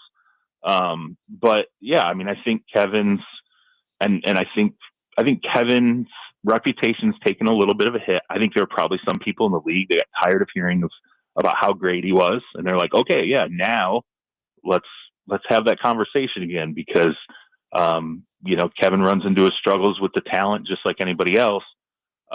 It's definitely been fascinating. Other than like Chip Kelly being just like an abject disaster with the Raiders, you know, I'd say that Kevin and how McCarthy's developed this season, again, I think that to me is probably one of the more disappointing things that we've seen out of the NFL. So, Charles, on the Cam Ward front, we taking into context his situation, right? I mean, he's got a horrible roster. He's got almost no help on the offensive side of the ball. They've already fired their coach. We know all these things. He is on pace for a 10 touchdown, 10 interception season, just over 3,300 yards, 58.4% completion percentage. Right now his touchdown percentage is at 1.8. For reference, Matthew Stafford's is at 8 on the dot, which is just an absurdly high number. When you watch Cam Ward, when you talk to people about Cam Ward, what do you see? How much is concern on him? How much of it do you have to factor in the horrible situation that he's in? What comes to mind when you watch Cam Ward? He gets sacked a lot. I mean, I think that's definitely the worry is he getting sacked because of the line's underperformance, or is he going to be a quarterback who takes sacks, right? Like, because if he's a quarterback who takes sacks, it's going to be a problem his entire career. And, you know, when obviously he went into the draft, there was this idea of like, you know, him trying to hold out for the bigger play, right? Like, oh, he either, plays out of structure or he holds onto the ball for a really long time, kind of hunting, for these big plays. And the worry was when you get to the NFL level, the athleticism is completely different. You're going to end up suffering a lot of sacks. And, oh, by the way, he's going to play, behind an offensive line that has got its problems, particularly, the tackle problems this year have been, extremely concerning, obviously, because you're like, how do you fix this moving forward if this is the reality of what you're looking at, particularly on the right side, Latham. I was embarrassed, how many times I came on the show and was like, oh, Latham's this great tackle, and everybody, loved him going to the draft. The Eagles love Latham, and now I'm like, what the heck happened with this? We are too. Yeah. So, look, it's, in my mind, and I haven't watched the full suite of the last several games, but I feel like the snippets that I've seen, it seems clearly to me he's been more productive the last 2 or 3 games. The completion percentage, I feel like, okay, it's getting better. At times the decision-making process looks better. So I guess my thought process is is he going to make strides as the season, goes down the avenue to the finish? That's what, as a Titans fan, I would be looking for. Like, if he can make strides, we go in the off season on a higher note than obviously the way things started. And then obviously you go out and you search for the right coaching staff for his skill set. It's workable. I am worried about the sacks. Like, are the sacks, and I've asked you guys, do you think the sacks are a function of the line? Do you think it's him and his processing or the way that he approaches it? Is he holding the ball too long? Or do you think it's maybe a combination of both? A young guy and, trying to put some things on his shoulders, and that ends up leading to him taking a lot of punishment. I think it's all of that. I think part of it too is that he drifts. Yeah. And so that they don't know exactly where he is. And he drifts unnecessarily into spaces that are more dangerous. Yeah, that's obviously there's been a couple of young quarterbacks. We're going to see Shedeur, and Shedeur is like, a drift merchant where it's like, hey man, you don't have the pressures, we'll see, how the Browns line holds up, but that is obviously been a knock on Shedeur. And I think part of the reason why they've stayed away from even thinking about starting him is this idea that he, can drift himself into pressure, or he moves around when there's not pressure to move away from. Obviously it didn't happen against the Ravens. He had reason to move around, but yeah, drifting is, but I personally, I think that also is that's something that's coachable. And I think some guys, as they get, you just get more experience, you get a comfort level with your offensive line, you get some confidence. Maybe that doesn't happen, quite as much, but he can't be a guy. I don't even know what he's on pace for. It's got to be darn near. He's on pace for 70 sacks. 50 plus. 70? Is it 70? He's already at 41. They're on pace for 70 sacks. Oh, my God. I knew it was a lot. I didn't realize it was 70. I didn't either. I get numb to it, I guess. Oh, my God, man. That's crazy. We're starting to, it's like David Carr. Yeah. We're going to get to a point where, yeah, that is absolutely unsustainable. He'll break, right? He's shown, he's been incredibly durable. I'll give him that. Oh, yeah. Yeah. He's a tough guy. And that's the thing, too, is who was it that they traded? And I love that he said, I'm trying to think in my mind who made a statement about him going out the door. Draymond Jones. Like Draymond Jones. That's right. That's who it was. And to me, that means something, because when you get guys coming out of a program and they unprompted say, hey, stick with it. Because a dude. Yeah. I'm like, okay, that means something to me, because the guy doesn't have to say that. And that's so the good thing is it's not like this is just any kind of a total disaster where you're like, oh, there's nothing here to work with. There is. You see, Dan Orlovsky says it like every week. Like, I watch the film and there's some throws where you're just like, my God, these are amazing. And I see it too. You definitely see that the talent and the ceiling is still there. But I would say if there's one thing I'm most concerned about, it's just this ability to keep himself from constantly, taking these sacks. Man, 70, I didn't know that. I was thinking like 50 to 60, but God, 70 is just horrendous. Charles Robinson from Yahoo Sports, our guest for his weekly segment. What do you think, if you drew up, what is quote unquote the right system for Cam Ward? Man, that's a good question, because I mean his skill set is well. Okay, so let me ask you this: what do you think of him? Obviously, teams are. I don't want to say it's like the flavor of the month, but what do you think of him running like an RPO system? Everybody wants to shift to more of an RPO system. The quarterback's got the athleticism. What would you think of him in that kind of? He did it well in college. Yeah. Right. There were indications that what they did with him in the offseason or camp with RPOs didn't go so well. But I think that they probably weighted that too heavily or made it, too narrow, or said like, all right, we can't do that now.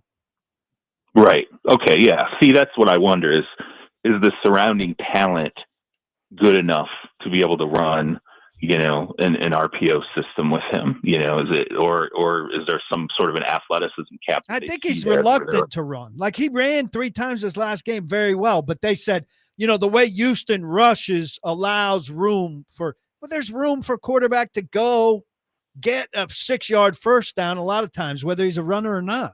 He's athletic. Yeah. Yeah. He definitely, I mean, it feels like he's been reluctant to run especially early in the season. I felt like, man, he's not really using his legs at all. Yeah.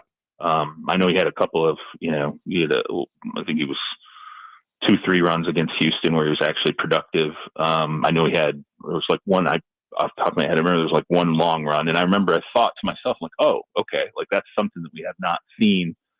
But yeah, to me, I feel like quarterbacks are drafted now, or teams are leaning more into, we want a guy who can run an RPO system, but I don't know if you have like the surrounding talent. Again, what are you going to do if let's say right tackle is what it is, right? Or let's just say the tackles are what they are at this point. What do you do? I mean, are you going to move these guys? I mean, especially like Latham. Like, I know there's been talk about like, well, maybe you move them around. Like, okay. I mean, if it's a lot of capital, spent on guard talent. If now you're talking about moving Latham to a guard spot, and you better be rushing for 200 yards a game at that point, right? Yes. You got to resolve that. So I am nervous about, how they're going to fix the offensive line the same way I feel like I've been nervous about that for several years, because it's a difficult thing to fix in the NFL. And when there's even a hint of struggle, things can get shaky really fast. I mean, look at Detroit. I mean, Detroit's offensive line is still, but you swap out a couple pieces and all of a sudden it's like, they've been handled in a couple. I mean, the Packers handled them to open the season. I mean, Philly handled them. I'm looking at Philly's defensive line. I'm like, man, Detroit, all of a sudden you're getting pushed around pretty significantly. Your entire offense gets disrupted. And they have, that talent is, especially at the tackle spots, your top shelf. It's just a difficult thing to repair. And I just stare at the Titans. I'm like, how are you going to do this? You're going to spend through the nose in free agency. I'd have to look. We know who's, at the tackle spots, who's going to be available in free agency. The draft, all I ever hear now is there's so many, so few guys that come out ready and prepared to play offensive line in the NFL, even, first round picks. It takes time. I'd be praying that Latham pans out. I don't know what it would take, but yeah, gets it together, right? Don't you hope that you're like sitting there like, man, that if there's something we want to see down the stretch that's not Cam Ward, it would be nice if our, was 7th overall pick, tackle all of a sudden became what we thought he could be. Do you think, I'm curious about this too, flipping them, I've always wondered about teams taking guys to be certain positions and then, all of a sudden they become, you just, flip them to the right side, he plays on the left side, and you flip him to the right side, or we draft him for the left side and play them on the right side. Do you think that's any impact at all on him? Like some guys, I've had offensive line coaches tell me, hey man, there's some really good left tackles who just can't do it on the right side for whatever reason. The drop throws them off, or, their brain's not wired to play on the right side. They've always played on the left side.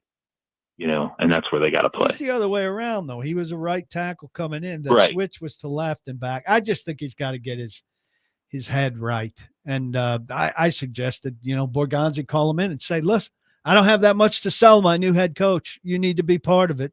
Get it straight these next 7 games. I don't have too many pieces to sell the next guy. I can't sell him 2 guards.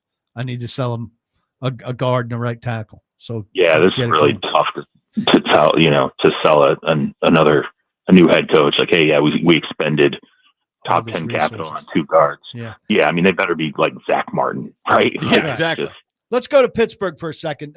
I'm friendly with Arthur Smith. I like him a lot. In Atlanta, he didn't get the ball to his weapons. And now Pittsburgh made a distinct decision. George Pickens doesn't fit. Not going to be good with Aaron Rodgers. DK Metcalf will be. And he's got what? What'd you say, Robby? He's got 37 catches. 37 catches. Why? And I would think Aaron Rodgers would overrule things and force the ball to his best guy. Why can't they get the ball to him? Well, first and foremost, Pickens, it wasn't like a talent thing, right? Like he was too much of a flake. Like they had to get him out the door because they felt like there was like no adults in the room. I think part of it for Pittsburgh, at least when you talk to them about what's going on with the offense, they know they lack. I mean, watch how defenses play them. I mean, like they lack an impact beyond Metcalf. I mean, they just don't have a guy who can help to kind of pull coverage. It's just they shopped at the deadline. They looked at all kinds of guys. They've been praying that Roman Wilson, rounds into a decent number 2. They just need someone that takes some attention away from defenses rolling toward DK. I don't know physically. I wonder physically. The thing with Rodgers that I think is different now than the one we've seen, he doesn't like to get hit anymore at all. And so everyone's like, oh, you can get the ball out so fast. Yeah, but for Metcalf, granted, you can get him the ball, you can do short area stuff and hope that he breaks it, right? Throw some slants or just kind of design some things when you get the right looks and hope that he does the damage for you. But if you want the developing routes, the deep stuff, Rodgers got to hold the ball a little bit. And he just is not. I don't think he's that guy anymore. When I watch Rodgers consistently, I'm like, wow, he looks like a quarterback that doesn't want to get hit anymore at this stage in his career. And maybe it's because of, the health stuff that's happened. Now you see there's the wrist issue in the non-throwing hand. And I don't know I think that they are capped a little bit by the fact that they don't have anybody other than DK in terms of that kind of like take the top off of a defense guy, and so that you can roll safeties toward him, you can give him double coverage, and then there's just not a lot of other options that you're scared of. And then I also think, again, the deeper stuff, I just don't see this being the Rodgers that we've seen in the past, who can move around enough to really let things develop if it has to be that way, or B, okay, I'm going to be comfortable in the pocket, I'm going to go ahead and sit here and let routes completely unfold to the point where I can throw a deeper ball and be comfortable. I don't think he's comfortable like that anymore. So I think they've been a little bit strapped by just the talent deficit that they have not been able to resolve, and everyone's seen them try repeatedly 2 years running at the deadline to try and add a second wide receiver, and then Rodgers' limitations. All right, Charles, we got about a minute. Your concern level with the Kansas City Chiefs, who now find themselves at 5-5 with a huge game against Indy coming up this weekend. I mean, Indy, Dallas. You got to play the Chargers. You got to play Denver down the stretch. I mean, even Houston. I mean, at least Houston got defense, right? So they're a threat. Yeah, that's concerning, man. 5-5, definitely. I think there's. I was looking at some, different people offer different percentages, but they lose this week against Indy. Like the playoff odds go from like in the 60% if they win to like low to mid 30s if they lose. I mean, there's a lot of concern there. Plus, now you got Andy Reid talking about, I'm sending in runs, but, they're turning into passes. And that's kind of pointing a finger at Mahomes changing things in that RPO scheme. I think they're at 9 RPOs against Denver. 8 of them ended up being passes. And everybody know, I mean, if you watch football long enough, hey, I can throw a bunch of RPOs. We'll get 4 or 5 yard gains throwing the ball.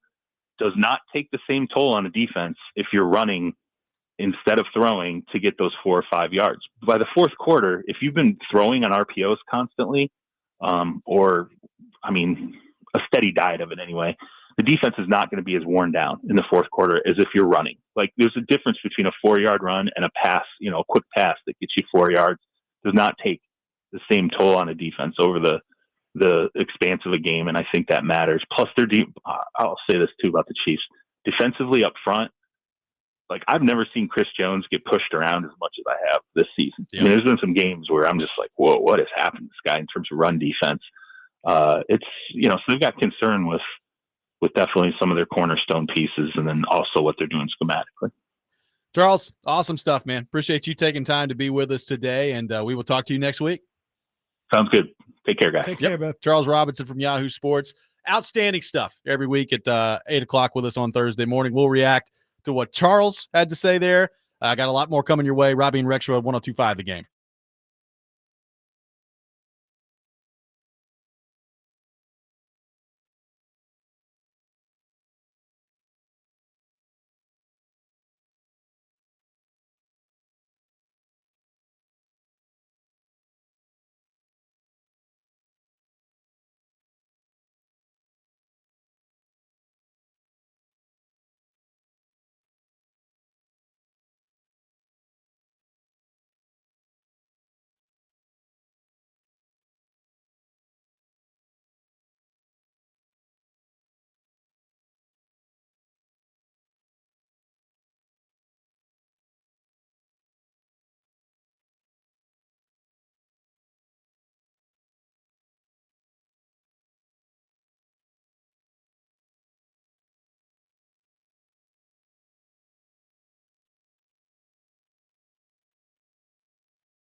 If you're looking for a great spot to pregame before the Titans game at Nissan Stadium this Sunday, stop by John Bon Jovi's. Pregame with 102.5 The Game. JBJ's has the best food on Broadway, cold beer, and cocktails. Stunning skyline views, including 2 epic rooftops. Pregame show brought to you by Parman Tractor and Equipment and Circa Sportsbook, Kentucky. Appreciate Charles Robinson for being with us in the last segment. Massive game this weekend in the NFL. PK, Chiefs, Colts. Chiefs at home. I believe they're a 3.5-point favorite. Yeah. 5-5 on the year. And as Charles brought up, you've got another game against the Chargers. You've got another game against the Broncos. Got the Titans on the schedule. A lot of things coming up here for the Chiefs, but 5-5 and finding themselves in danger, at least, of not even making the playoffs in the AFC. Join me, America, and Titans fans. It's a week to root for the Colts. Let's end this Kansas City game. I agree. I mean, how great would it be if they're not even in the playoffs? Be awesome. I think maybe some people think, well, I want to see Mahomes in the playoffs. The show that's on before us was talking about what AFC quarterbacks do you trust in the playoffs? That's the issue with these emergent teams, right? Do you trust Daniel Jones in the playoffs? Well, no. But, I mean, he's been there maybe once, right? Yeah. He's got to get there and have a chance before you're guaranteeing failure. I can't believe I'm saying that, though, right? I have no faith in Daniel Jones in the playoffs. Well, there's no reason to have faith in also Daniel talking about Jones Josh in the playoffs. Allen. Like, Josh Allen, for the most part, has played pretty darn Josh well Allen's in the going to playoffs. be fine in the playoffs, right? And but Buffalo has given you reasons to lose faith because they don't defend well, and they're just too inconsistent now. Yes. They're not going to have the number 1 seed, so they're going to have to win 3 times, and they're going to have to win on the road. That's a tough bet to bet on the Bills right now. The AFC is absolutely wide open. I'm not a believer in Denver, but do you believe in Bo Nix in the playoffs? I mean, it's unfair to say outright. I mean, maybe it's unfair is the wrong word. Yeah. Bo Nix hasn't been in the playoffs. All these young quarterbacks who wind up being good have to start somewhere. But I'm not a Bo Nix guy. I think they've done some winning despite Bo Nix, right? They're a well-built football team, but they're 8-2, right? Yep. They're not. I don't love them in the playoffs. I don't love Daniel Jones in the playoffs. Drake May's been the most consistent maybe out of those young quarterbacks. They're the most quarterback-centric team, right? Who are you taking out of the young quarterbacks in the playoffs? I mean, New England probably has the worst roster of those teams and maybe the best coach. I don't know. Steichen's a pretty damn coach, and Peyton's pretty damn good coach. Yep. I shouldn't say that so loosely. So, but Drake May, I like better than I like Nix or Daniel Jones. So what I'm getting at there is AFC playoffs are loaded with uncertain quarterback future. And if you could get Mahomes the hell out of there, well somebody's going to emerge. Right here are and this is going to change, I think. But right now, these are the 7 playoff teams in the AFC. Yeah, hit it. And let's talk quarterbacks as we Denver is the 1 seed. All right. I don't like Nix at all. How about you? Every time I've watched him play this year, with the exception of last week, I was like, oh, I don't know, man. Last week he was really good. Yeah. So he's got it in him. Yeah. He's been up and shaky. down. Oh, Yeah, he's shaky. been up and down. Yeah. New England is at number 2 with Drake May, who I think he's pretty darn good. Indy is number 3 with Daniel Jones. So it's all about the system, but I think you put some heavy pressure, not just pass rush pressure. Yeah. I mean, game situation pressure. I don't have a lot of faith in Daniel Jones. Pittsburgh is at 4 with Aaron Rodgers, but So they are limited. way up and down. And he's so limited. Yeah. And now the wrist. Yeah. Josh Allen at 5 I mean, with Buffalo. We know what he is. Number 1. The Chargers are 6 with Justin Herbert, who he's is a great due. player, but he's never done anything in the playoffs. He's super due. Jacksonville is number 7. Yeah. Those are your 7 playoff teams right now in the AFC. Now, Kansas City's right there. I tell you, the team that looks like they're starting to come on, which could end up being the scariest one of all of them, is Baltimore. Like if Baltimore gets in, they started 1-5. Now they're all the way back up to 5-5. What's his They health? very well could go on and win the division. He keeps showing up on the injury report. with different stuff. Yeah. Yeah. With Ankle different this stuff. time. Yeah. I don't trust his health. But let's look at who's in. I mean, Nix, May, Jones, Rogers, Allen, Herbert, Lawrence. Allen's number one unquestionably. Yeah. Who do you take second on that list? I take Herbert because he's suffered some lumps. You know, he's the one guy on there that's been through some stuff. I'm throwing away Rodgers because he's washed up.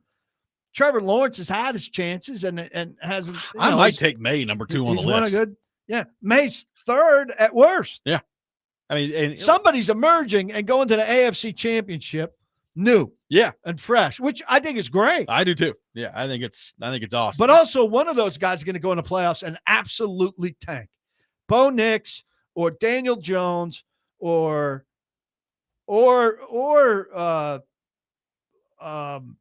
May. Yeah. A candidate. One of those three guys is going to go in the playoffs, be one and done, and look like crap. Yeah. No, right? no, absolutely. Well, and by the way, here's another part of this. I mean, right now, Denver's got home field, and that could be an interesting home field. If it's not going to be them at this point, it looks like it's going to be New England. You talk about New England home field advantage in the playoffs. It can get cold up there, as Titans fans are well aware. Look, any of these fan bases, the re-emergent team, Broncos, New England, Colts, will be sick. Maybe I'm just overscoring New England, but for that team to have been a dynasty and then disappeared, I mean, and I'm paying maybe closer attention to them. I just think that place to get back here and with some joy instead of some the misery that went with it with Belichick. Yeah. I think it's at a different level of New England will just go insane. The region. Yeah. No, I totally agree. Blow the roof. There's no roof on the place, but I mean, it's also like if you're right now looking at this field, it's like if you're Buffalo and this isn't your year, if Kansas City's not in there, when is your year? Yeah, well, it's the wrong year for Buffalo to be down. I know. Like they've blown it. They've had a couple of horrible losses. Their defense right now is just not very good. Now, maybe that changes when the playoffs come. I don't know. But like it feels like if you're can you imagine if Lamar Jackson and Josh Allen finally don't have to deal with Mahomes in the playoffs and they still can't break through? And the thing, Ravens have been beat up. Yeah, you're right. It's the wrong year to have an off year for those two teams, and they're both having it much more dramatically in Baltimore. But I think when Buffalo lost Oliver, it was crazy for them not to make a move. Now, they're not getting Quinnen Williams. Yeah, the Jets aren't doing that. The Jets aren't doing it, but they needed to do something. I thought they'd call the Titans, and maybe they did. Maybe they did call the Titans, but it's clear Borgonzi did not want to do that. So, yeah, they made a mistake. We should go through the NFC this way too. You've got some more reliable quarterbacks, and I'm thinking Matthew Stafford right off the top of my head. Yep, we'll do that coming up next. Also, a thought I want to get to on the Colts front as well. We'll get into all that. Robby and Rexrode, 102.5 The Game.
Welcome back in, Robby and Rexrode. Paul Kuharsky with me on the program. We just ran through the AFC. Let's quickly go NFC, who's in the playoffs right now. Yeah. All right, 1 through 7. Philly at 1. Rams at number 2. At the moment, Chicago at 3. Tampa Bay 4. Seattle at 5. Green Bay 6. And San Francisco holding the 7th spot right now. You got the Lions and the Panthers right behind all those teams. It's a pretty good field. It's not bad. I think it's particularly from a quarterback standpoint, I'll put it's a lot more proven than the AFC part of it. Let's put it that way. I mean, Baker at this point has played 3 really good years in a row at Tampa Bay. So I think he just kind of is what he is. I'm a total Baker believer. Yeah. I picked Tampa Bay to go to the Super Bowl. I think the thing that holds Tampa Bay back to me is Bowles. I mean, I'm not a believer in the head coach. But I mean, I think San Francisco's done a hell of a job holding it together with injuries there. And if they wind up healthy at the end, they're a dangerous team as the 7th seed. Packers, we know what they'll do with the low seed. They'll be in and out, right? Unfortunately. You expect the regular. I mean, Philadelphia, for all of their troubles, they score a touchdown 3 out of 4 times they're in the red zone. Yeah. That solves a lot of issues. They as we've figured out the last 2 weeks, they've probably, when push comes to shove, got the best defense in the NFL. I mean, and they know how to win. Yeah. But the odds of a repeat are low. So, I look at that, and I'm not sold on Chicago. There's a quarterback that is in the situation that we're talking about. What are the odds that Caleb Williams goes into the playoffs and does big things first time I think they're about to be in for a rude awakening with their schedule, but we'll see what happens on that front. Could sink. That division's got a lot to sort out still. And Darnold in the playoffs, it's a big question. How much has he done and how much can he do? But Hurts, Stafford, Mayfield, what's he done in the playoffs, really? Not a ton, but he's been there. Been there a lot, taken some lumps. But a definite advantage, Hurts, Stafford, and Purdy. If he's healthy, I like San Francisco. That's a strong field. Well, if San Francisco and Detroit flip-flop, you've got Goff, who's been in the playoffs a ton too. So there's a lot there from that standpoint. Maybe the Lions and the Packers flip-flop. Yep, maybe so. Let's head back to our phone line. Welcome in Trey to the program. Trey, good morning. Thank you for calling in. Good morning, guys. How y'all doing? What's up? Good. There's been a lot of consideration about your top half of the lower third. You know why? That's you know taken why off. I say that? Because I broke it down into 3 sections. So the top half of the bottom third will be probably around the 17th, probably around 15 to 17. No, I don't think that's adding up, Trey. It's really more like 23rd if you break down the math. Well, hey, that's still bad though, right? That's not good. Not what you're looking for. Hey, Paul, but I just want to reiterate something that you said, that it's kind of, as far as it's all in Cam Ward's head, I think Cam Ward does have the ability to be a good quarterback. It's just all in his head. Whatever he learned in college, he needs to leave that there, because this is a different world. You're talking about grown men out there looking to knock your block off. You need to do something better than what you have been doing. Am I going to give him a chance? I don't know. I'll have to see what Shedeur Sanders do in his first. And by start. see, you mean here. You'll be listening to Shedeur Sanders play? I will be listening to Shedeur Sanders because I love listening to the radio. Okay. I have one more very important question. A lot of people were also confused about your 600 hours. Tell us about what you meant about the 600 hours. Yes. Oh, okay. They played 9 games, right? 10 to the 10. They played 10 games. Each game is 60 minutes, right? That's 600 minutes. 600 hours of game play. All right. which means he's only did 1 touchdown in 100 hours of football. Okay. So we got it, Mr. Paul. Thank you very much. Thank you. And I didn't run your blood pressure up today, so I'm happy. No, I'm good. No, we're solid. I'm excited, Mike. Thank My you, Trey. blood pressure's good. So I we've love got. y'all. Y'all Thank have you. a good day. We okay? love you. We love you. This was fantastic. We learned more each time. We uncover another layer of the onion, and what we got now is some computational problems between minutes and hours. So 10 games at 60 minutes equals 600 hours. There's more shirt possibilities. We could do a front of the Longest shirt season in Titans history. This is taking 600 forever. hours. Good grief. You imagine 600 hours of this football team? It feels like 600 effing hours. So the front of the shirt could be the top third of the bottom half, and the back of the shirt could be 10 games of 60 minutes is 600 hours. Yeah. Top half of the bottom third, which, by the way, is not the 15th best quarterback in the league. That would be like the exact half. 23rd-ish. Yeah, 23rd-ish, 23rd, 24th. somewhere in that range. But, I mean, All right. we could if we could get him on I would do a 15 to 20-minute pod with him just working through some calculations. I think it would hit. Math on air is always very dangerous. Yeah, it is. I know, and I'm not good at math. Cam? I mean, he had me for a minute with the hours. 600 hours. Yeah. Put him in. I got to admit. And then we could get him involved in the 10,000 hour Malcolm Gladwell thing and see where he plugs into that. PK, thank you for being We're with going me out today. the door having learned a lot. Don't block the box. Be sure to lock your locks. Thank you for having me. Next man up with Jake Lyman coming up next. You're listening to 102.5 The Game.